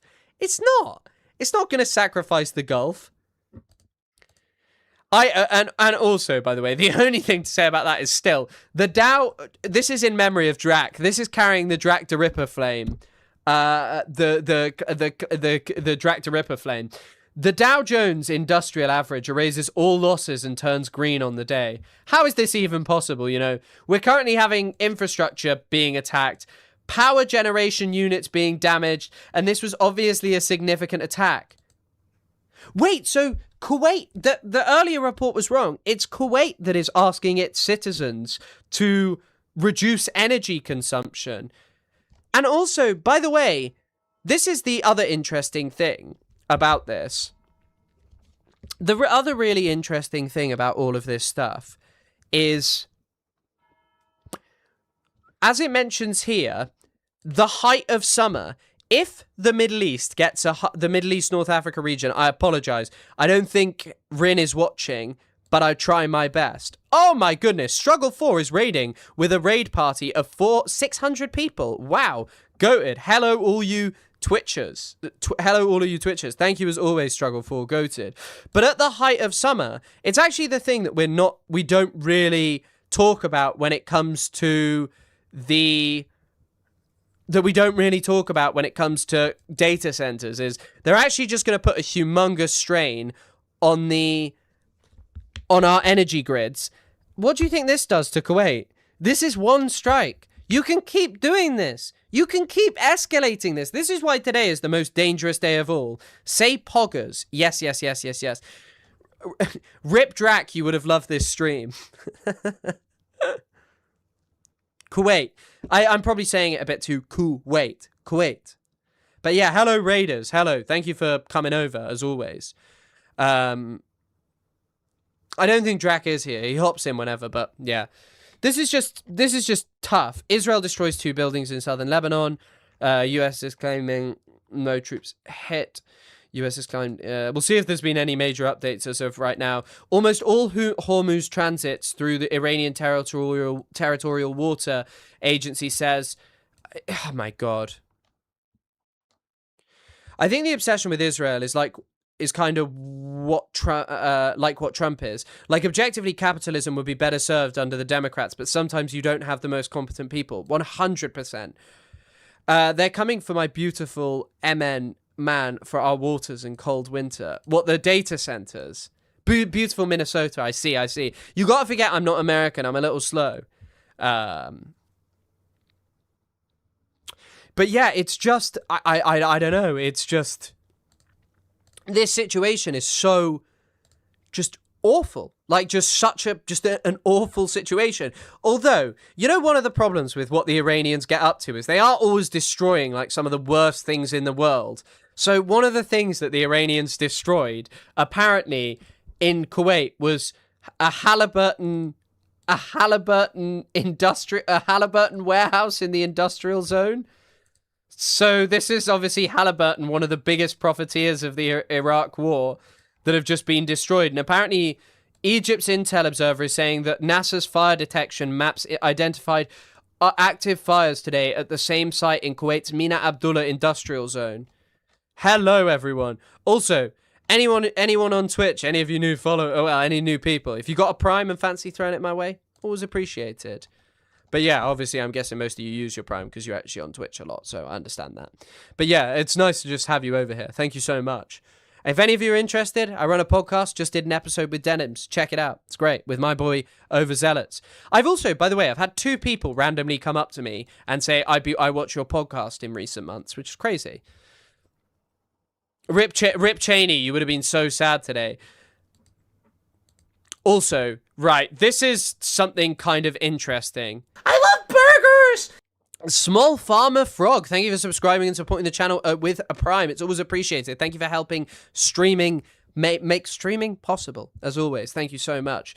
So this is Hamid Reza Azizi saying, the escalating pattern of US strikes against southern Iran in recent days, particularly over the past several hours, may point to a general grand strategy aim at preparing the ground for a potential deployment of ground forces. Such an operation, if it were to materialize, could be intended to seize control of Iran's southern coastal belt in order to remain Iranian. I love burgers! In order to remove Iranian control of the Strait of Hormuz. Wow, Lee. Thank you for subscribing with Prime over on Twitch. Thank you for supporting the channel as always. Timer's here. Hello, Timer. I hope you're okay. Everyone was mentioning you. The day climate change catches. Oh, I love burgers! Time Card MN. Thank you for subscribing with Prime. Thank you for supporting the channel as always. When it comes to what drives the US, FD Signifier put it in a way that I really appreciated. He compared white supremacy to dark matter. It makes up the bulk of the universe and is therefore a driving force, but isn't easily observable unless you know what you're looking for. I love burgers! Radiant Art, thank you so much for subscribing with Prime as well. The Prime train is going crazy. The sub train over on Twitch is going ham over there. Thank you so much, as always. Thank you for anyone who's willing and happy to support the channel. It's always greatly appreciated. And also just comment and watch. It's always appreciated. I don't disagree with you. I think it was the thing of like, you know, when there was that discussion about Jewish supremacy, I think in like certain contexts, there was definitely a place to talk about that. I just think the term Jewish supremacy is 100% apt to describe Israel, 100%. But white supremacy also intersects with obviously why the US supports it and why Western nations. All you need to do is look at the discourse and the way people speak about fucking Palestinians. White supremacy definitely factors into it, though, in terms of like how our discourse operates. And colonialism and capitalism, of course, matter in that. But I think you also have to count that as part of the context of talking about why, you know, how we talk about Palestinians in the West. And I think it's because Islam is basically a race to most people. I'm going to be honest with you. Islam just is a race because I know obviously it's a religion and it's not even an ethno-religion and it's so spread out and so broad who actually is a Muslim. But let's be real, most bigots just refer to things they don't like as Islam. They literally do this cultural thing. They do this thing of pretending that they're against like culture, but really it's just a way to cover racism. I am indeed. I have declared my love for burgers so many times this stream. Okay, so reports indicate that recent US strikes have targeted several bridges and railway links in southern Iran. At the same time, there have been reports of attacks on airports. These actions may have been intended to disrupt the logistics and mobility of Iranian military forces in the south. Additional reports also suggest strikes against fuel tankers in Bandar Abbas. I mean, by the way, I really don't think that the major thing is that I really don't think that this will happen. But then again, I also don't know anything that these people are doing. In general, came about as a result of white supremacy. Yeah, I mean, the early colonists, by the way, were literally... Theodore Herzl was inspired by the scramble for Africa, settled through a match of Battlefield 3 and the Kharg Island map. Whoever wins the match gets to keep it. I don't know. I mean, the thing is that I'm sure there are some brilliant Iranian gamers, but I just worry that the US would have an advantage in that. So, Yeah, I'm not sure. We'll have to see. I mean, it is an option. It is an option. It would spare a lot of people's lives. There are white Muslims too, 100%. And I think the point that someone just made about how many Muslims there are in somewhere like Indonesia. But the thing is they're thinking specifically about brown people. Even a lot of the people who they target just are not Muslims, who they're like, yeah, I hate the Muslims. The Muslims do this. The Muslims do that. A lot of the people they're talking about are quite literally not Muslims. That's the thing. But the whole thing is it's basically just they talk about culture because racism is largely unacceptable, and they make racism acceptable, or they have previously. Racism is increasingly acceptable. I think that's kind of undeniable. I made this point about Clavicular in my recent video. Clavicular's visit to Israel to wash his hands of anti-Semitism is a fantastic idea for him because, let's be real here, what gets you banned on platforms is doing something anti-Semitic. What allows you to stream every single fucking day to an unbelievably massive audience is being racist. It's just being racist.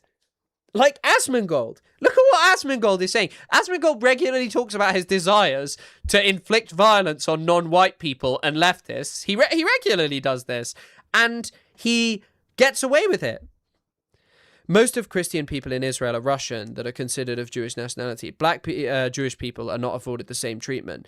Yeah, black Jewish people aren't afforded the same treatment. However, their position is so much better than the Palestinians. I remember talking to a Palestinian guy about this, because there are some comparisons and analogies made to slaves to do with black Muslims. In fact, there are even some early Zionist leaders who made that comparison. However, I find that comparison a bit uncomfortable in the sense of obviously the way in which, black people were brought over to America versus the way in which Sephardi, Mizrahi Jewish people were brought over. But yeah. The idiots use Muslim or Arab as synonyms, 100%, and I think that's the point that I'm making. I'm not trying to gloss over the fact that Muslims aren't really all white, aren't really, there are non-white, Arab, basically that Muslims are broad, it's a religion, but just for a lot of races, it's what it's made into. That are citizens of Israel, for sure. Yeah, actually, I read if any of you are ever interested, and if any of you ever end up debating anyone about Israel, recent guest on the podcast, Zach Foster, runs this thing called Palestine Nexus. This article is just a fantastic, simple summary. It's not even full, because I think you can make other commentary on this, but this is just a really simple thing talking about the degrees of apartheid. It's really good. And the differentiating laws. There's some missed in here, but it's a quick thing. How do you think diasporic populations play into this, Chris? How do you mean diasporic populations? In what context?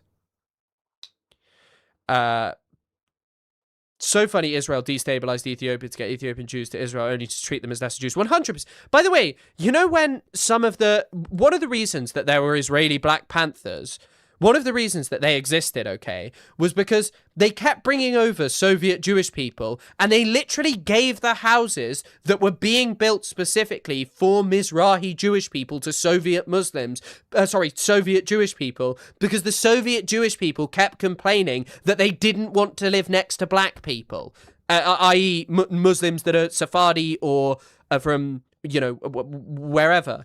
And yeah, I mean, Islamophobia is really out of control. Tommy Robinson posted some random dad who was just sat in a park and said that he was a pedo and a mob of people attacked him. Before Tommy Robinson made his post, I will say. A POC with family in the third world. You'd be surprised about how much people use identity politics as a shield and don't give two shits about anything else. Not trying to be angry or combative, but it makes me really annoyed whenever we use our black skin as a shield. I mean, yeah, I can understand why people have difficult feelings. And yeah. We're talking about multiple contradictions within Israel, not saying Jewish supremacy and colonialism isn't the principal one. Jewish supremacy, white ETT, is stupid as fuck, but Israel is dragging all Jews along and creating more anti-Semitism. Yeah, and it's also the legacy of what, happened to Jewish people being transformed into this. That instead of this whole thing of a movement towards liberation, you now see so many prominent Jewish people siding alongside some of the worst bigots in the world. I will remind you that Israel welcomes Tommy Robinson and many of the people who constantly drone on about anti-Semitism in the UK are best friends with Tommy Robinson. Like, they happily are like justifying a guy who is just a racist, just disgusting character. Who hath wakened me? I probably wakened you. Your ears are burning.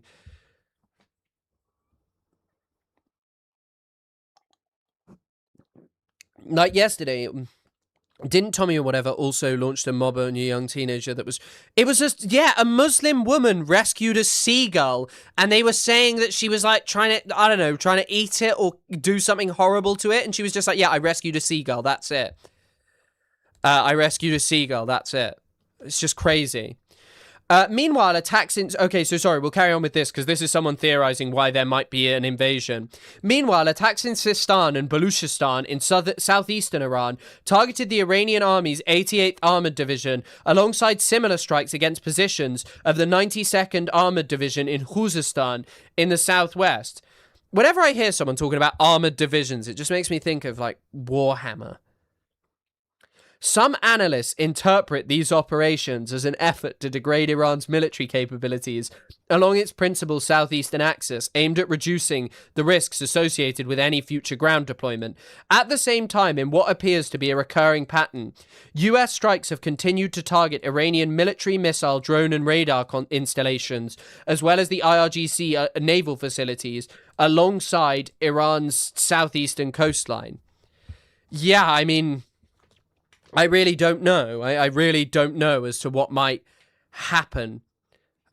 Met one Israeli, and from his name and appearance, I can tell he is likely an Arab. He just looks like me and my family, but he is living a life of supremacy. 100%.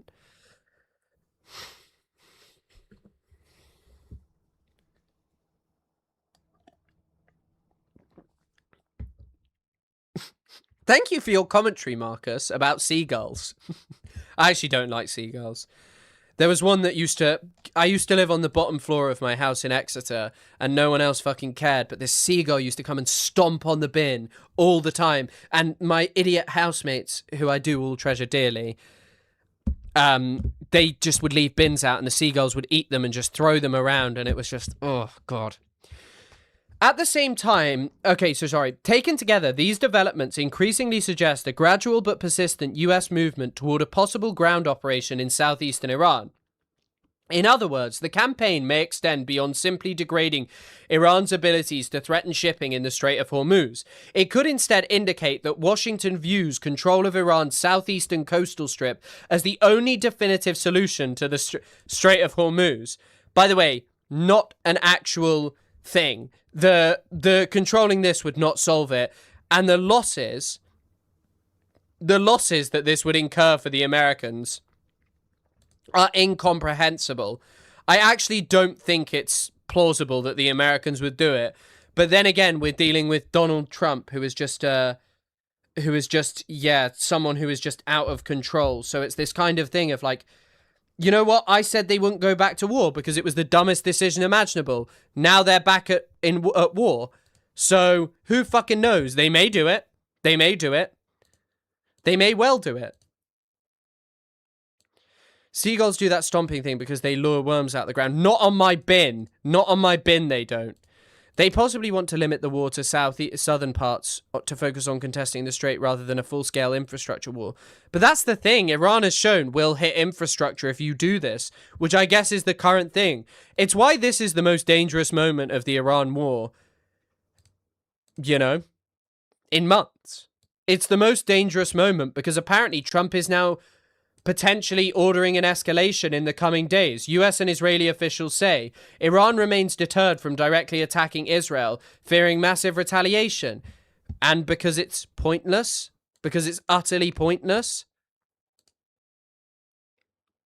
But why would you, as I said earlier, why would you attack Israel? I genuinely don't see any point in doing it. Because it just gets you attacked for nothing.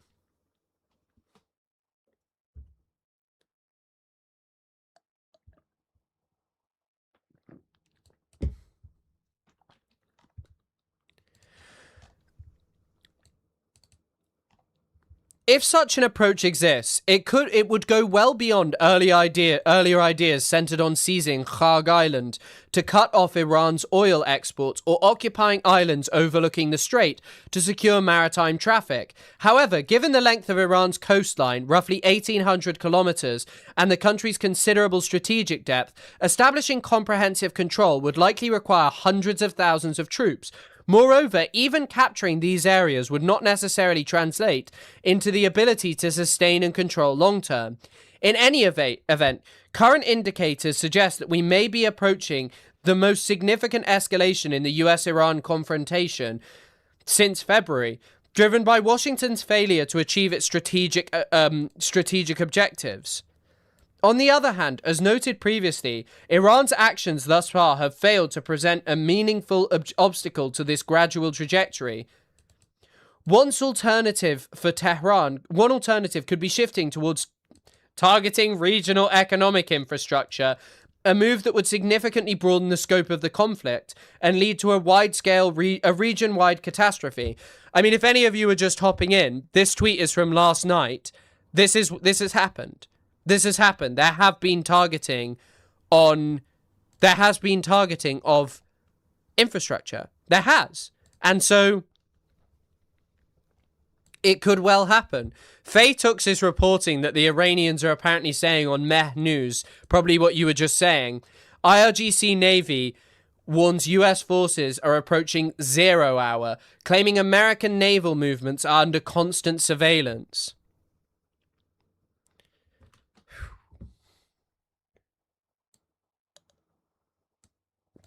I'll see what Faye Tux is also saying. They're a pretty decent news aggregator.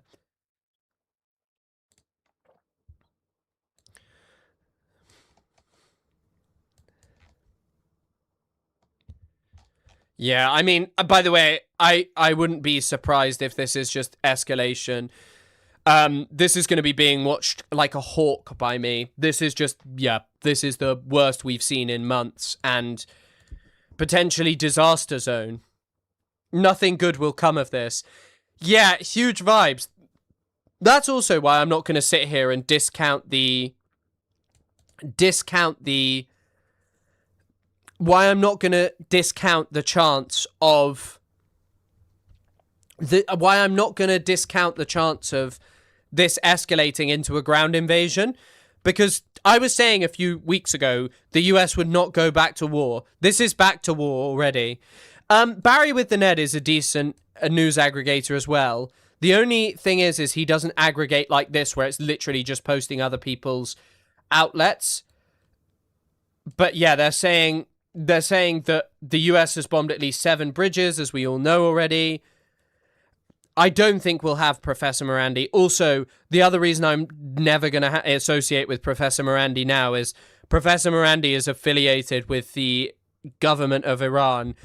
The UK has made it illegal to be affiliated with anything to do with that. Sorry, I'm being asked. I have to go out tonight, and I'm being asked by my family if I'm allergic to mustard. And no, I'm not.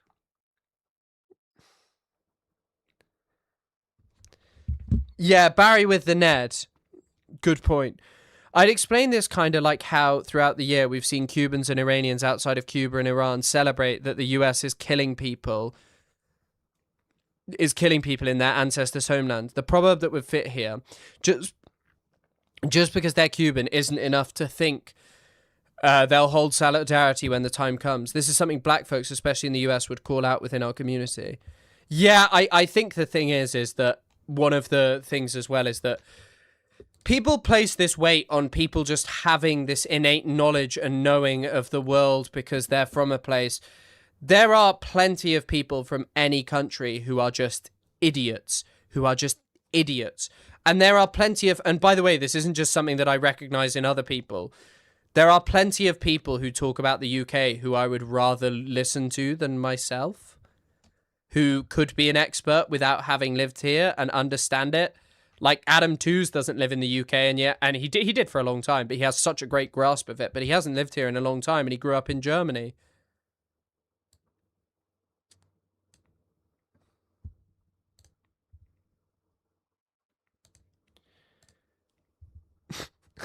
Sorry. Apparently, someone has posted on Instagram, no, on TikTok this is, and this is a translation feature, so it's not great. No, don't worry about being modless. Twitch chat's always good, I think. YouTube chat rarely requires a ban as well, especially on a quiet day on YouTube like today. I'm good modless, it's fine. Also, I think we have at least one mod. Is Elab not there? Or... sorry, someone has posted, one will write which base in Israel they are from, and maybe you will meet new friends who serve with you. The video's top comment is joking / warning about Iranians reading the comments, and then the other 700 are all IOF soldiers writing what bases they serve in. By the way, the ability to do, you know, kind of like OSINT on the basis of what these people are posting is just insane. People just posting on Twitter, hi, I'm from this base, coupled with videos of them just going to their base and living their daily lives, is one of the most moronic things imaginable. And also hanging out with Clavicular. I also don't like English mustard. But yeah, on the intervention, I really don't know. I do think this is about to escalate. I do think this is about to keep on escalating, and I'm quite worried for any Iranians and also, you know, people who are civilians in the Gulf. I do fear that this is headed one way only, which is Trump pushing further and further towards catastrophe. Just this catastrophe of... this constant catastrophe. Also, by the way, there are now apparently better examples of the imagery of attacks. Also, sorry, I just keep checking the Dow and the S&P. The Dow is doing really well.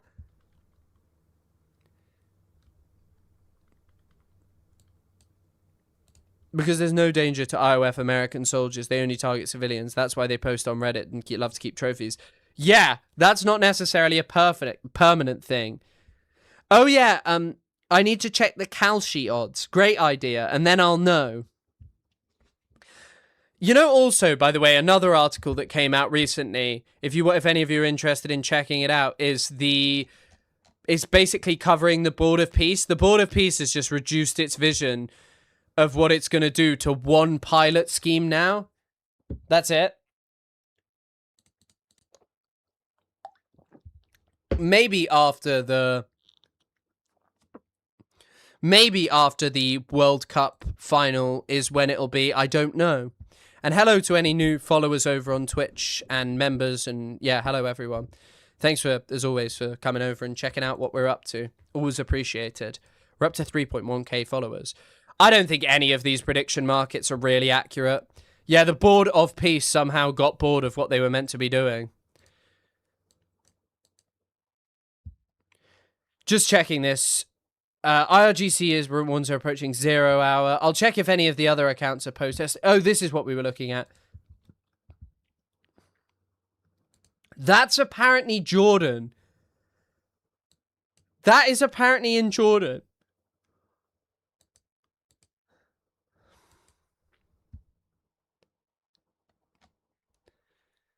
Wow.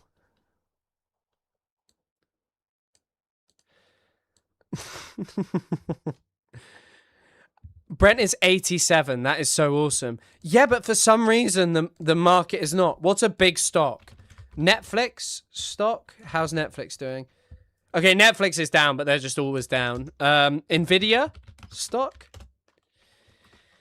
Nvidia is down quite a bit, but... Oh, how much is Elon's stock? SpaceX is doing horrendously. God, the SpaceX might also fuck the market. SpaceX is down from... SpaceX peaked on the 16th of June at $200, and now it's down all the way to $124. It's lost $60. Oof.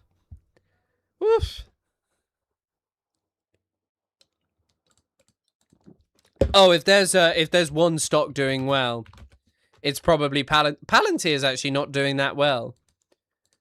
surprisingly. But yeah, I was looking at the Dow Jones. The Dow Jones is doing really well. Apple just got ahead of Nvidia. My Jordanian mother will be so happy about this. Jordan hasn't seen this much action since page 3 of this. Jesus, brilliant comment. That's normal initial valuation was ridiculous. Yeah, but I mean, maybe being down is not good. Like, that's really bad. SpaceX is going to fuck the market. That is the problem, by the way. SpaceX will potentially fuck the market. Dump shares to stuck any 401ks in QQQ. I don't even know what QQQ is. I remember when I used to have like a small interest in investing, and I remember people always talking about QQQ and being like, invest in QQQ probably about 5 years ago. So I don't know what it is. I'm sure it's some horrible company. Oh, QQQ is the NASDAQ. Oh, that's actually what it is. I see. I didn't know that. Let's keep updated with the other accounts. Let's see what Mentra... I really hope YouTube isn't on a demonetizing spree for this. I was going through unlisting all my old streams to clean up my feed. La boo-boo. To clean up my feed, but yeah. Zach Trent, thank you for the $5. Thank you for the incredibly kind donation. Can you do your Lindsey Graham impression to carry the flame? Also, you must now return Las Malvinas after that terrible match. Yeah, maybe. After that performance. Can you do your Lindsey Graham impression? I'm loving Israel and my bubble wand. I can't really do it. I've forgotten his voice already. You know when someone fades from your memory, the scariest thought in the world. I've been loving Israel. I love Israel so much. I can't do it. Hold on.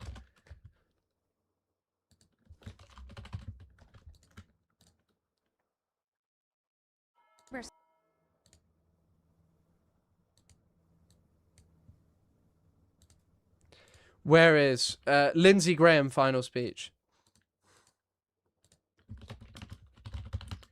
Oh, speech.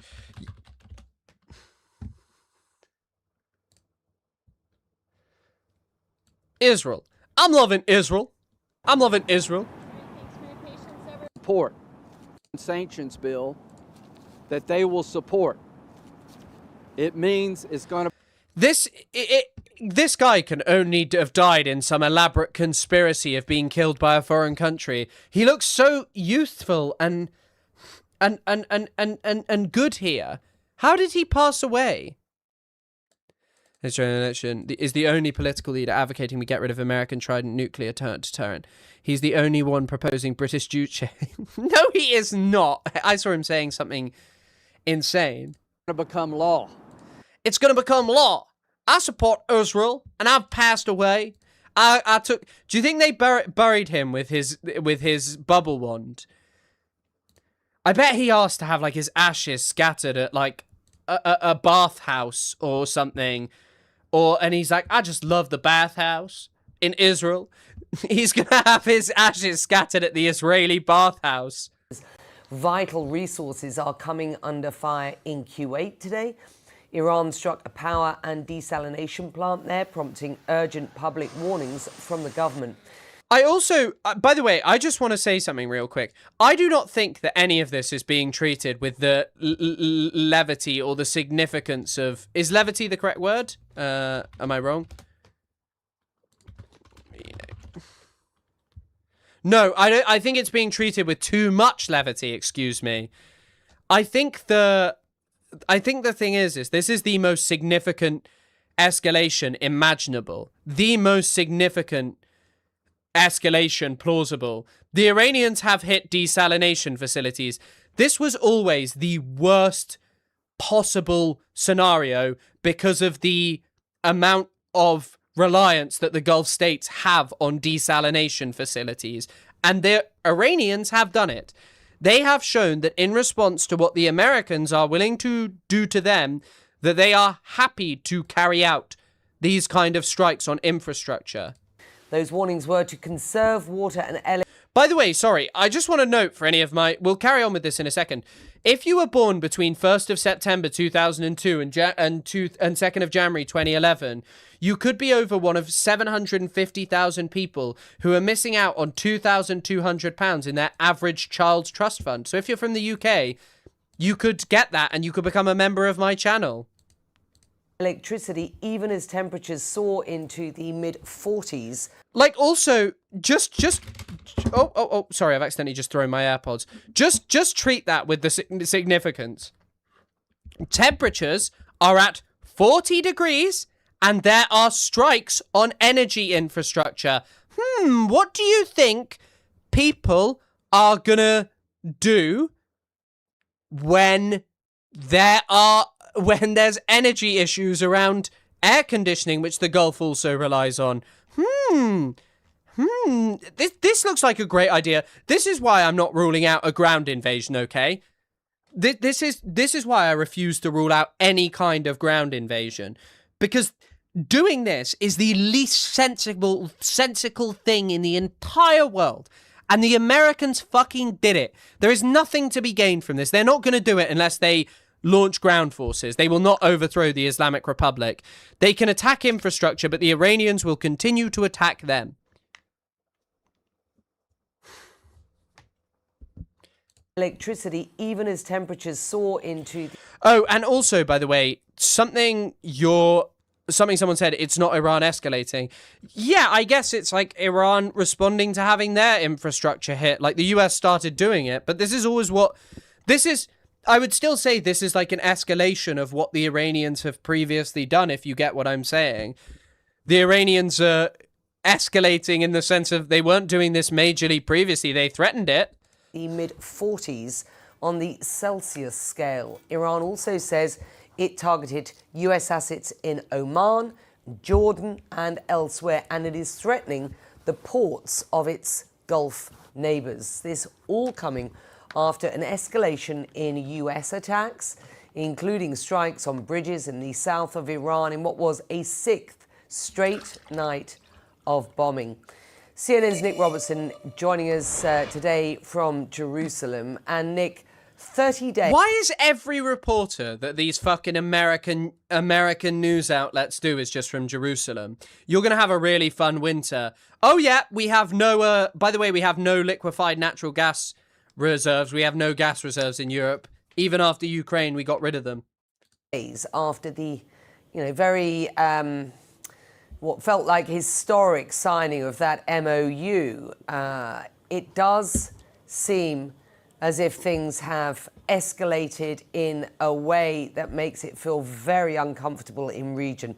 What do you make of these developments and where we are at? I think, obviously, we're on an escalatory military cycle. I think that because neither side has said we're outrightly scrapping the MOU sort of remains marginalized completely on the sidelines of these military operations, but it's still a document that's intact, and one can possibly see a time where either side can recommend going back to that, having decided that through the military means... Fit TT, that's nearly a ban for a joke that wicked and bad. At the moment, they're not getting where they want to. So I think on the diplomatic front, that document, although it's no use to anyone at the moment, can be, again, useful in the future. The problem is, though, and why that document, the MOU, the MOM, the Memorandum of Misunderstanding, MOMU, or just MOM, MOM, the Memorandum of Misunderstanding is fucking useless because they're not helpful with doing anything. Also, by the way, what Trita Parsi is saying is that, and Drac, you just said this, he told Katie Halper that if Trump's calculation is to return to talks after degrading Iran's ability to close the strait, this may be a miscalculation because Tehran isn't likely to return to serious talks at Trump's convenience. Rather, Iran will likely drag it out to maximize political damage to Trump. Probably. Yeah, it is also, when I said that, I was like, yeah, shit, the BBC is always like, let's go live to Yolanda Nell over in Tel Aviv. Yolanda Nell, what do you have to say? The Israelis have claimed they've never done anything wrong. The Israelis have killed a baby, but the Israelis have actually said that the baby was Hamas. So, there's nothing wrong with that. That's what you've got to understand about the Israelis. The Israeli people are really nice to babies, I think. And that's what we get from in the UK.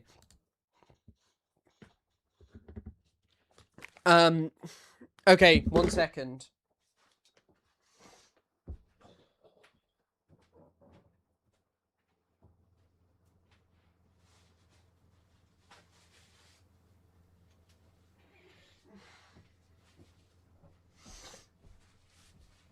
Sorry, I was getting a tissue. The Israelis are former babies. Yes. I said all rude words whilst you were gone. Don't do that. Don't do that. The Israelis have concluded the investigation conducted by the Israelis and found that no Israeli wrongdoing occurred. Preach. Those are my favourite words. That is my favourite combination of words, XOS Prime. Because it is the blueprint for the way out of the current situation. But if you just look at the range of these strikes that are going on and break it down very, very simply here, both sides have a reason for hitting the targets that they hit. Iran says it hits US military bases and assets in the region. Clearly last night it hit a civilian facility in Kuwait that is... Is that actually true, Wokenik Skit? I guess that is a point. If the Islamic Republic had chosen Ed Davey as the Ayatollah, then they wouldn't be dealing with the problem currently. This problem currently. He believes having a domestic nuclear deterrent is the highest form of spiritual ascension. A huge vulnerability for all Gulf countries, the desalination and power plants that go with them, that provide the AC, that provide the clean water that people drink. For most of the Gulf countries, these are absolutely essential and indispensable. So they're a massive pressure point. So Iran's... But that's the thing. Trump needs a deal. But I think one of the issues is there's no real experts in Trump's White House. All of the diplomats have just been replaced by morons who spend their time trying to make money. The guy leading the US military is a drunken extremist. So... this whole thing of just like what the US is doing is just really hard to understand anything coherence out of. Ratcheted up to that level. If you look at what the United States... Robert Pape is saying that we're approaching stage 3 of the escalation trap, which is... sorry, I've accidentally moved the wrong thing over there. Fuck. Robert Pape is saying... we're at limited strike, which has a missile hitting. Quick solution expected. Then you reach retaliation. Then you reach retaliation again. I'm sorry, step 3 and 2 are the same thing. Robert Pape, I'm not so fond of your thing. Then it's escalate further. One more step will force them to yield. Entrenched conflict, harder to stop than expected. Okay, I'm not so sure this is as clever as he imagined. What would happen to any deal after the midterms? I have no idea. Let's be real here. This is just incoherent nonsense. This is just incoherent nonsense. The whole Iran war is incoherent nonsense. Put forward by people who don't know what Iran is or anything about the history of Iran. Also, once again, any new people hopping over on Twitch, you got a Prime? Want to throw it my way? Feel free. You want to become a member? Always appreciated. States is doing and understand. There's even a PayPal thing, but I haven't set it up to flash on the screen, so don't do that if you don't want to, and don't do anything. Just comment and be here. It's always appreciated. How militaries work, they won't just be throwing their munitions around. We'll put some here, we'll put some there. They'll be thinking of what are we planning on doing next week? Where do we think we might be in a week's time or 2 weeks' time? So we'll have operations that shape us towards that. Number one, making sure that the Strait of Hormuz is going to be safe for the travel of vessels, which... Yeah, Adrian Bonanno, I think you might have clocked it. Robert Pape's escalation trap is quite literally just escalation occurs. Just retaliation, escalate further, entrenched conflict. Yeah, none of these people know. And someone mentioned JD. I saw JD talking about something. JD may actually be the only person in the current who can figure a way out, but he won't because he's a pussy in Trump's cock sleeve.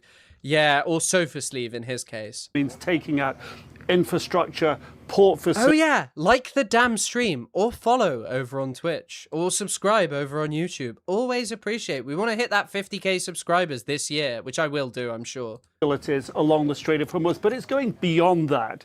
It's trying to get to the infrastructure that links those areas around the Strait of Hormuz, particularly Bandar Abbas and some of the other ports along there, to deeper inside of Iran, as well as denying other ports, as well as targeting Bushehr, where there is an Iranian military airbase, which is about less than 1 minute's fighter jet flight from Karg Island. Oh, I know. I don't even know if I want to hop into listening about Trump talking about stolen elections. Sorry, what the fuck is going on? I'm serious right now. How the audacity and the to just talk about stolen elections when the way that they fiddle in other people's politics. I don't give a fuck what Trump's saying. Utter bullshit. China should be doing more of that.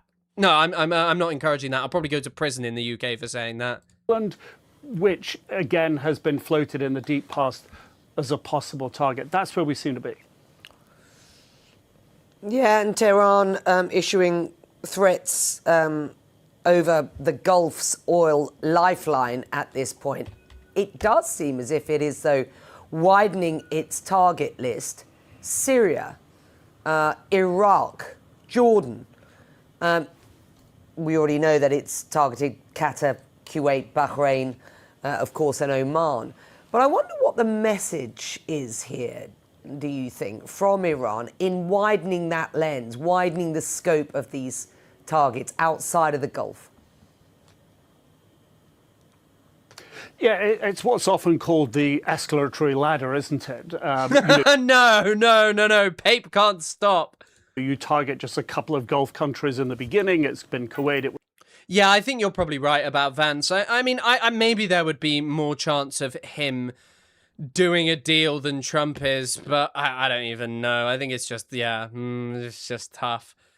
I mean, Trump did the whole peace shtick, so who fucking knows? Who fucking knows? It was Bahrain. Now it's up to... The deal, Woke Neek Skip, one of the mods will have to give you permission. The deal he wants is Iran going along with the narrative that they were defeated and allowing him to carry out some piece of theatre where he retrieves nuclear material so that we can all go back to the alternate reality of capitulating to whatever he is saying, even if it is blatantly false. Yep, and that is the perfect reality. That is the only reality. That is the only reality that I will acknowledge, that the Iranians were categorically defeated. Do you remember a few weeks ago when he said the entire the Iranian military was just gone and destroyed? Who remembers that? That was a great, great, great moment in this world of ours. A former US base, Al Tanf, inside of Syria that hadn't been struck before. It's interesting that Saudi Arabia hasn't been struck so far in this round, and Saudi Arabia normally considers itself at the top of that escalatory ladder, but Iran threatening to hit ports in the region, threatening these sort of highest value. Also, I will assume that one of the reasons they're not attacking Saudi Arabia is because Saudi is probably not allowing attacks from its country. I'm not sure. The most prized asset that's mostly been outside of the war in Saudi Arabia, Yambo port there. Sorry, just for a second, look at that video of Kuwait.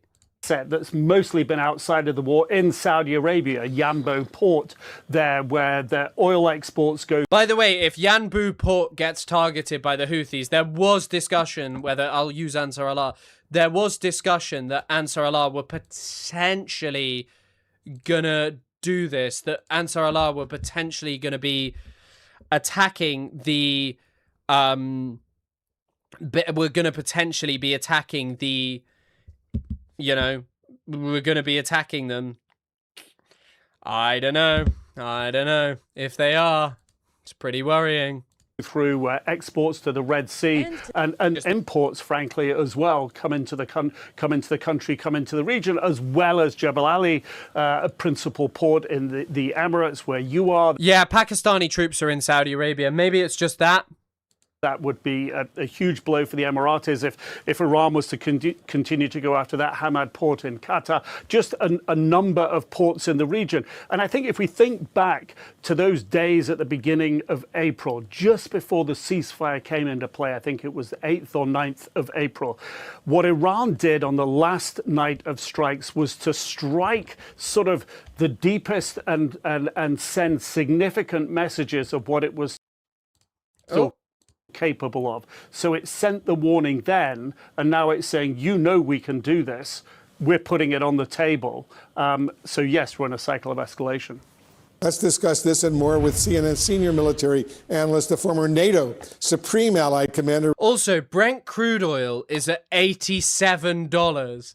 Far. I mean, to be fair, for all of this JD Vance discussion, excuse me, may as well just say Peter Thiel, his surrogate. For all of that discussion, okay, this guy just saying that, revealing that Trump was wanting to refill global oil stocks is fucking insane. Retired Admiral James Stavridis. Admiral, thanks very much for joining us. Many of these bridges in Iran that were targeted by the U.S. were on routes connected to the city of Bandar Abbas, which is home to an Iranian military naval base, as you well know. What does that signal to you about the U.S. strategy that's unfolding right now? Two things. Well, first, it is going to attempt to cut off, to kill the assets that could be used to close the Strait of Hormuz. I've been to Bandar Abbas before the revolution, obviously. It's a very... Sorry? How old is this guy that he went to Bandar Abbas before the revolution? So what, like I guess he must have gone late 70s. Very important naval port for the Iranians, and cutting it off has high military utility. So point one, go after the places where the Iranians have weapons systems that help them close the strait. Point two, in general, going after infrastructure like bridges, roads, puts economic pressure on Iran. I think that is part of the administration's strategy here to get Iran back to the table. In a phrase, what they're doing is escalate in order to de-escalate. But the problem is if so you're saying Yemenis and Saudis, I think, will be the confrontation. Not necessarily Iran. It would also suit the US if US Sana'a ceasefire to just leave that for the front there. If that escalates, that is disaster for the global economy. That's where oil is being rooted out of. That's where it's being rooted out of. If that happens, that's more millions of barrels. China isn't going to allow it, but China could just like straight up collapse the entire global economy if it wanted to from that point. Just categorically could. If it just said no more barrels, the amount of oil missing from the market would just destroy everything. KGL warehouse that was hit 2 days ago has been hit again. What, like recently? Meaning go after economic targets, military targets, put pressure on more attacks with the hope that you can then de-escalate and the Iranians will come back to the table. That's the strategy.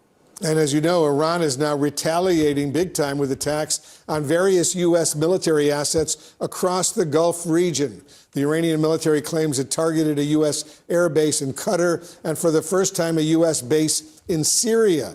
It also says it destroyed a long-range radar system and several U.S. refueling aircraft. If all of this is true, Admiral, how does this impact the U.S. military's...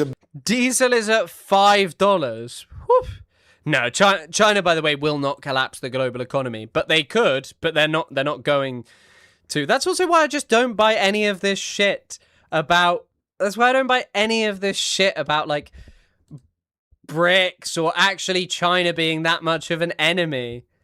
Yeah, I saw the Halliburton thing being struck. As a true American patriot, I'm really upset about this. But yeah, also, by the way, just Mensch was posting earlier, US F-16 fighter jets are getting deployed to the region, refueled by KC-135 tankers, Gold 11, Gold 21, Gold 31, Gold 41. Interesting, they have already something like 200 to 300 fighters in the region. Did something happen to the F-16s at Muafaq? Illustration image.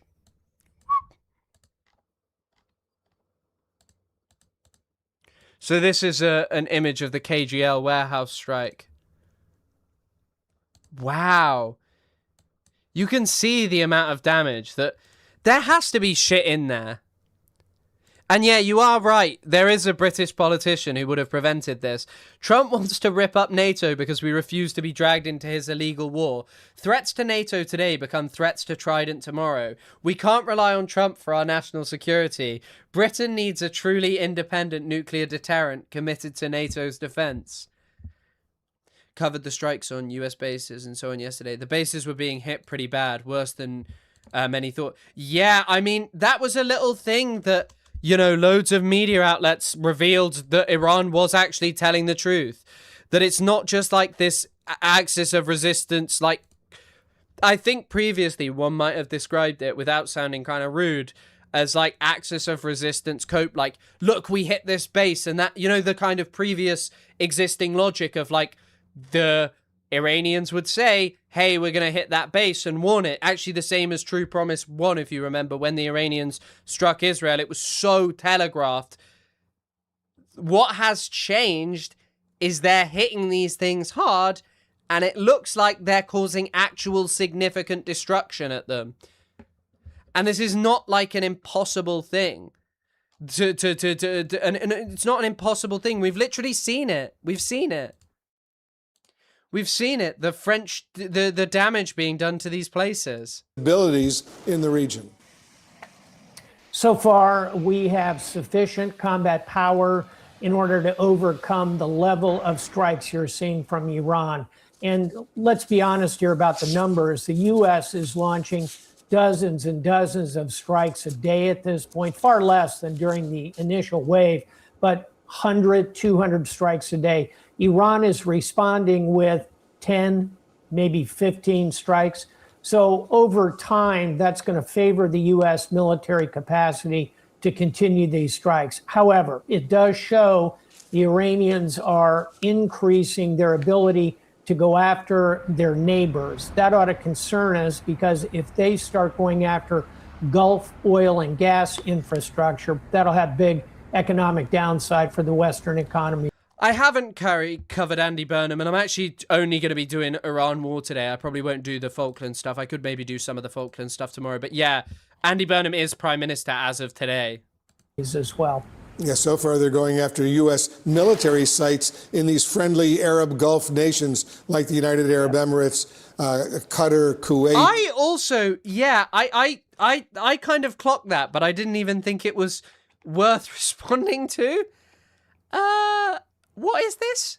Sorry, that they are favored in a long-term war of attrition. Why? Why would they be favored in a long-term war of attrition? That doesn't make any sense. It's almost as if the commander of NATO is an idiot.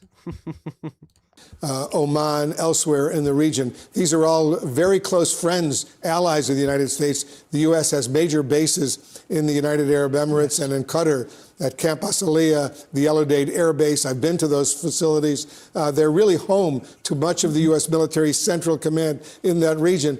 And the Iranians keep attacking those U.S. sites. This is very significant, isn't it? It is indeed. And I want to draw a line under one other kind of troubling item that's surfacing, and that is Iran starting to talk about closing not the Strait of Hormuz, which they've effectively done, but closing what is called the Bab el-Mandeb. It's at the very bottom. Bab el-Mandeb. Bab el-Mandeb.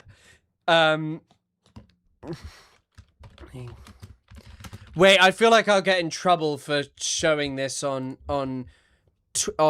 Twitch, but I wish I was just on YouTube. I could show you this. There's like this children's song by actually wait, it's just it's about it's actually just a Yemeni kids song. So but it's about the story of closing the Bab el-Mandeb. Of the map you're showing at the bottom. No, Israel didn't buy the Falklands. And by the way, if I'm to think of one of I have a lot to say about the Falklands and what I was saying the other day, and I think I was a bit wrong the other day, but one of the things that I wanted to say about the about that is probably the weakest argument to justify Britain not having control. I think there are actually plenty of decent arguments. Most notably it being somewhere far away, which I talked about the other day. But the notion that, like, because Britain is collaborating with Israel to drill oil there, what do you think Javier Milei would do? The idea that this is like that's some specifically bad thing the UK would do. Of course the UK would do that. The UK fucking sucks. But what do you think? Milei would probably welcome them over and, like, justify it by, like, being like, the Torah says. This guy apparently, as we learned earlier, studies the Torah apparently. So yeah. Bottom of the Arabian Peninsula, the bottom of the Red Sea. They've got the Houthis there who have capability to attack commercial shipping. If you close that choke point, that closes effectively the Suez Canal right under the word Israel on your map. That is a major global choke point, just like the Strait of Hormuz. If the Iranians can push the Houthis into doing that, you've opened a new front, a Western front. Yeah, 100%. By the way, I'm not even using that as a justification for saying Britain should have any relation with the Falkland Islands. What I'm saying is that, like, do you not think that that is just, like, a weak claim? That highlighting that is just like, yeah, okay, that's just one of the weaker justifications, because Milei would be like, you can have this, you can just live here, if you will, in this war. So that is one to watch and one to be concerned about in the weeks ahead. In his address, his primetime televised address last night, the president said one sentence. This guy kind of looks like one of the characters. Is it just me, or does this guy looks like the guy from the Human Centipede, Lawrence R. Harvey? If anyone fancies, go look him up. He just kind of looks like him. Or he looks a bit like Alan Brazil. This guy? I don't know, a little bit. The island is a base for imperial. 100%. 100%. Actually, that is John Doe. That's what I'm saying. It's no. I actually agree with you about that, and I think that was kind of the stuff that I wasn't hitting on hard enough the other day. What I'm saying is that just that's the weaker argument. I think that's the better argument. I watched it when I was like years ago. But yeah, I think that's the stronger argument of seeing it as a base for imperialism. Below Israel on your map, because no one has ever heard of Egypt. The average Fox viewer has no idea about the concept of Egypt. Egypt has no history in comparison to the state of Israel, where all history is centered. And it was a total of about 7 seconds, we checked, related to the war with Iran in his nearly 27-minute speech overall. When he first announced he was going to give a televised address, I thought it would be on the war with Iran, but it wasn't. It was on election, so-called election interference. Was that, in your view, a missed opportunity for President? I love burgers! Oh, meow, you're dead. Thank you so much for throwing over the Prime. Always appreciated. Thank you so much. Goated. Thank you for supporting the channel, as always. President Trump. It was, and the numbers are very clear on this. This war is unpopular across the entire political spectrum. President Trump's own popularity overall is as low as it's been throughout his 2 terms of the presidency. And I think Americans just don't have a sense of what's the exit strategy, what's the end game here. And when you start getting those questions from the public, that's the time to... One of the funny things about this is that Trump kept comparing this to... He kept comparing this to Vietnam, which is like the dumbest war to compare it to, but it's very apt that it was so unpopular. To do that nationally, But yeah, sorry, just to hop back on the Falklands. I do want to kind of talk about that because I think it's really interesting. I read Eric Hobsbawm's piece about it, which I didn't actually finish because it was cut off, and then I realized the version I was reading, it's not actually cut off. It was just the manner by which I was reading it. But he was just talking about patriotism and the Falklands and all of this stuff. And I was like, yeah, actually, you know what? I've got a lot to say about this. And the narratives we see around it.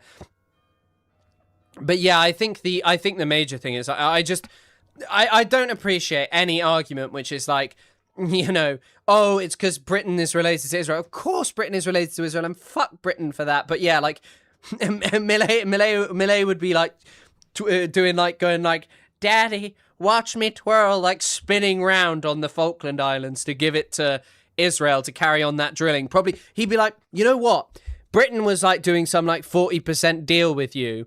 You can have 100% of the deal. Trump probably thinks we won Vietnam. It's actually not even just that.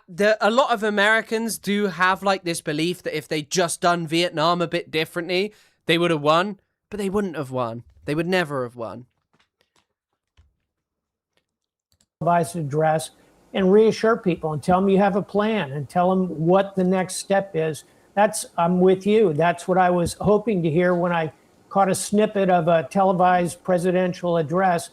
It's about elections. Those are important. Do you know what I just thought about? Some people genuinely think that like Israel is someone just left a comment saying, but they told me it was a land back movement. The fact that there are people who genuinely believe that there is like a land back movement going on in Palestine with like people who move over from the UK is fucking insane. Just genuinely one of the most insane things imaginable. The Americans think nukes would have won Vietnam. Probably, and that's the thing. But I think the public would, at this point, like to hear what's the next move in the Middle East. Yeah, in his 7 seconds on the war in Iran, he basically said the U.S. is winning. That was about it. All right. I actually, also, definitely one of the highlights of the Iran war is we destroyed their military. The Strait of Hormuz is open. Just everything. I love it. The Strait of Hormuz has been very active. They've got some new guy to replace Trey Yingsten. I don't really like him. There's something about this guy that I don't really like. Yeah, I know. People who believe that Israel is an anti-colonial movement are genuinely... The fact that they say... Isaac and I were kind of like talking about this, and this is how I realized what the best response is this. People who say that it is like an anti-colonial movement because colonialism meant something different.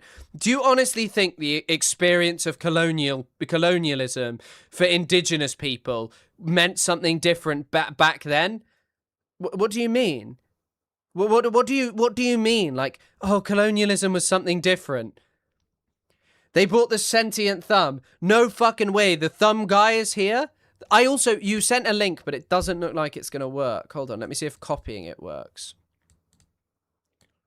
It doesn't work. I can't get it to work. I don't know why.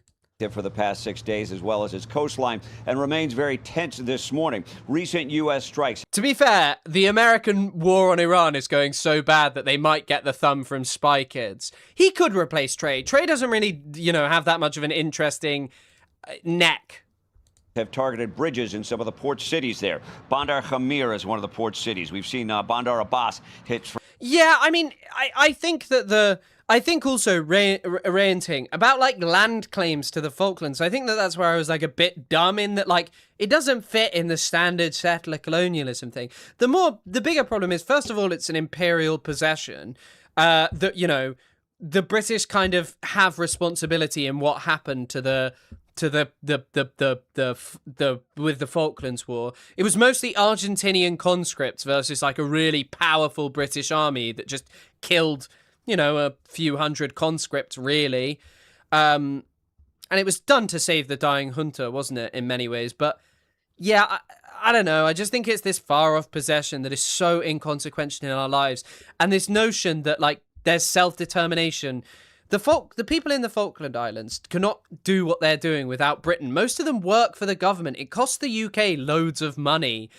Maybe this oil thing is the thing that will change the argument about that, but it costs so much money. For several days in a row now.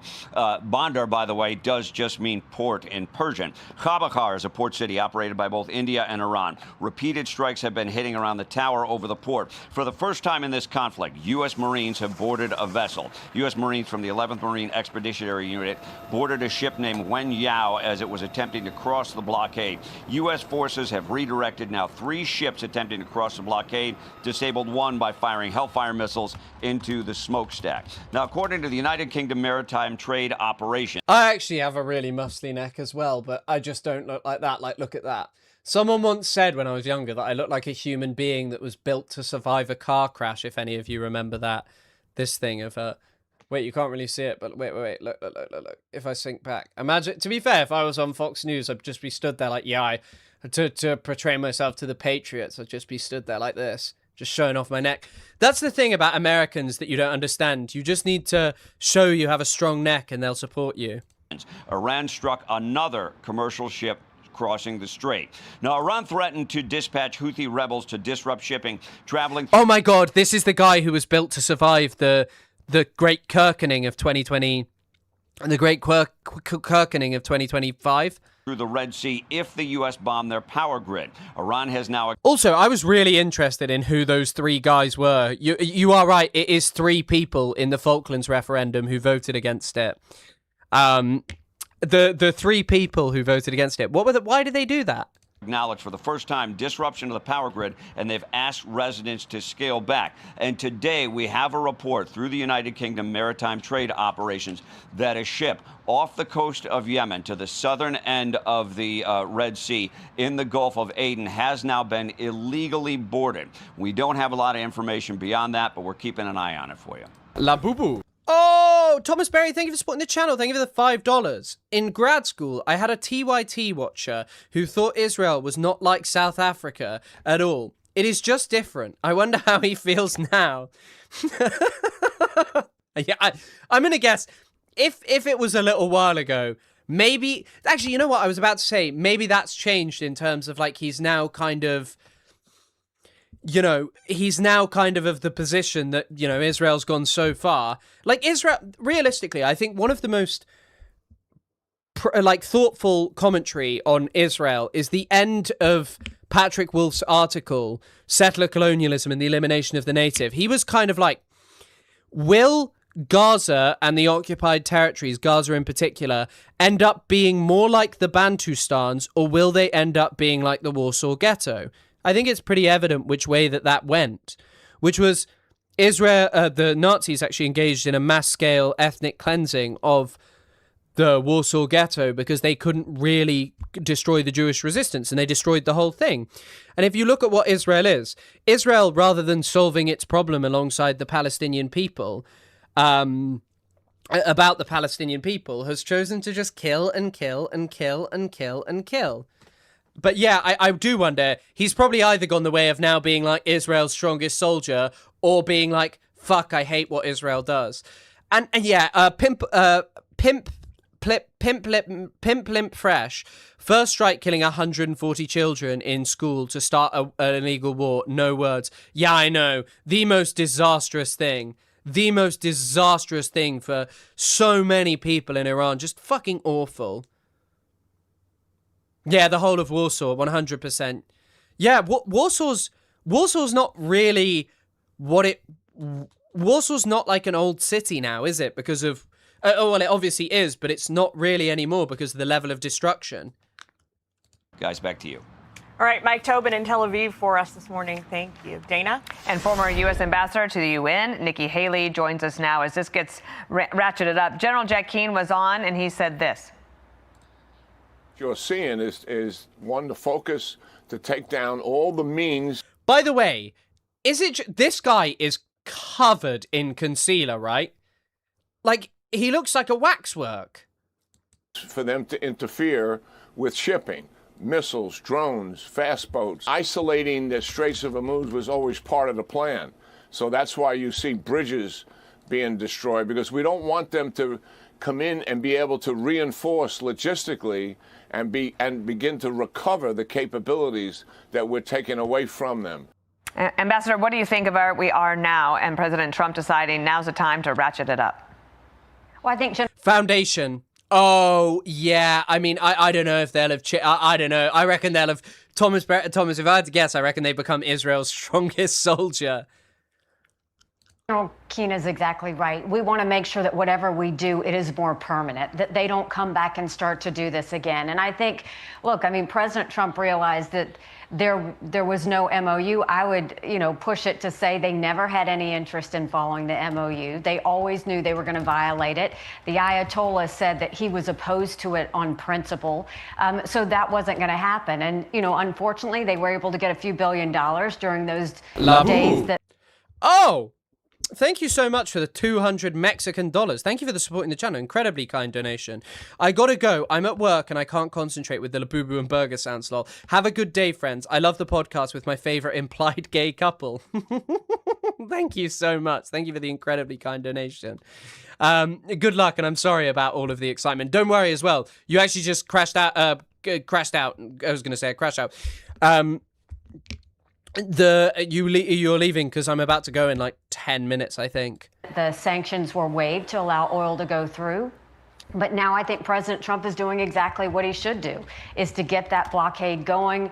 They went to the heart of the naval base, the Revolutionary Guard's naval base, which was important. They're going after their missile and drone stockpiles. That's going to be really important, and making sure that they don't have any other ways to get through. The key, Dana, is to isolate them and make them the pariah that they are. We don't do that alone. We do it with the Gulf allies. We do it with the Europeans. We come together and we make sure they don't get one single dollar. How does it feel, Ayo Chris, how does it feel to have seen this coming? I mean, to be honest, I didn't see this coming. I guess there's this thing of this sort of deadlock, which is why it's been so hard to talk about, and I've always been clear that it's incoherent. But one of the opinions that I did maintain was like, yeah, it might not go back, and one of the reasons that it might not go back is because there is no sense to this. There is no way that they're going to achieve this. Because that's how they do all of their terrorist activity, is with funding. If we keep this blockade on for a few months, they will literally be at zero. They are already economically strained. They are already militarily strained. I don't know about you. First of all, I hate the way that they talk about economically strained. Let's be real here. People amongst the elite of the Islamic Republic are fine economically. The people who will suffer are average Iranian people. You are talking about destroying the country's economy of average people who are going to suffer. But you are also like, yeah, I'm good with destroying this one economy, even though the other consequences, I don't know, there are a huge amount of other economies all around the world that are going to suffer as a result of this, and very poor people who will not be able to get the food that they need. I don't know, I think that might be slightly worse. Basically have no government. This is about finish what you start so that they can never do this to anyone again. Here's what CENTCOM said about the blockade and its success, that as of today, this is yesterday, American forces have redirected 3 commercial vessels trying to run the blockade, disabled 1 that didn't comply, and boarded 1 to ensure full compliance with the ongoing. Yeah, they think the US makes this look good. Let's destroy the Iranian economy. They come here and they talk so fucking proudly. They talk so proudly. Going U.S. naval blockade against Iran. The Strait of Hormuz and the surrounding waters remain free and open, except for vessels attempting to violate America's steel wall blockade. So they're saying it's a success, and that's going to continue. So last week, President Trump was in Europe. He was talking to NATO. He's expressed his frustration that they didn't help initially. Do you think anything will change on that front? When you mention the allies, there's the Gulf allies, but there's also our NATO allies. Will they weigh in here? They should weigh in here. And look, by the way, I don't know if this is saber rattling. I really don't know if this is saber rattling, but apparently the Yemeni Ansar Allah movement, their defense minister, Major General Mohammed Al-Atafi, has told the country's Sabah news agency the move The movement is ready to follow Iran's supreme leader Mojtaba Khamenei's orders. We confirm the readiness of the armed forces to implement any directives issued by the Iranian supreme leader if the siege of Yemeni people continues, he told Yemen's official state news. I don't get it. I don't get it. I really don't get it. I don't get how they live in this world. I really don't get it. How you live in this world of sitting here, coming on and talking all triumphalist. This is the reality that you are facing right now. Maybe this will not happen, and Ansar Allah just say, no, we can't do that because of the consequences for them, and also because they, Iran doesn't want to target Saudi Arabia. But the whole thing is that if they fucking do this, that is disaster for the global economy, and they're just stood here like, yeah, we're gonna kill all the Iranians.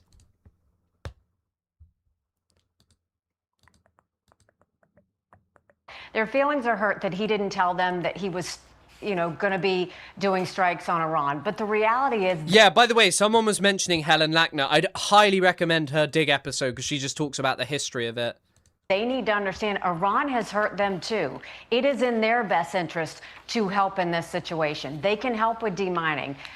Britain and France have been slow to do this. The NATO allies need to step up, right along with the Gulf allies. Iran has been a threat to all of us. Iran has done this for decades. They know that. This is not the time. I love this notion when who's the one who's getting the global economy and just destroying it and making huge gain from it for the richest stock portfolios? Who's doing all this? Who's the one doing all of this looting? For them to have their feelings hurt. This is the time to step up and understand this is a terrorist power that's affected all of us, and now it's time to make sure that we focus on making sure they can't do that again. Could you speak to what's happening in Congress, or rather what is not happening in Congress? There's the Democrats this week blocked the defense bill, and then also we still are without FISA, and we know that Iranians would love to try to perpetrate a terrorist attack here on American soil. Do you have thoughts on how urgent this situation is for Congress to deal with? It's unbelievable. Also, I love this on the same day where the Israelis committed a massacre of 7 people in Gaza, and they're just talking about fucking terrorist attacks by the Iranian. You just sponsored one against innocent Palestinians. Unbelievable that the Democrats are going to turn around one. And even if let's say that they were militants, it's the people who were targeted. You're literally whining about Trump being targeted. 25 killed in Gaza, apparently. The NDAA, FISA, they did this with Homeland Security. They care more about the midterms and making a political point than they do about securing Americans' safety. That's the biggest problem we have. I mean, even if you look at the vote against Israel, what's happening with Israel and voting against aid, Israel's never violated a law. They've always stood with us as a... Israel is the perfect country. They've never broken a law. Valuable partner. We are stronger because of Israel. No one is pushing President Trump to support Israel. I disagree with J.D. Vance and what he said. Israel's not pushing anyone. Everyone is supportive of Israel. Look at this photo of Netanyahu as well. That's why this motherfucker needed to talk to Clavicular about looks maxing. What is this image? Because they've always stood by us. This is a decision between, are you going to support Israel or are you going to support the terrorists that went into Israel and killed? Look at this image.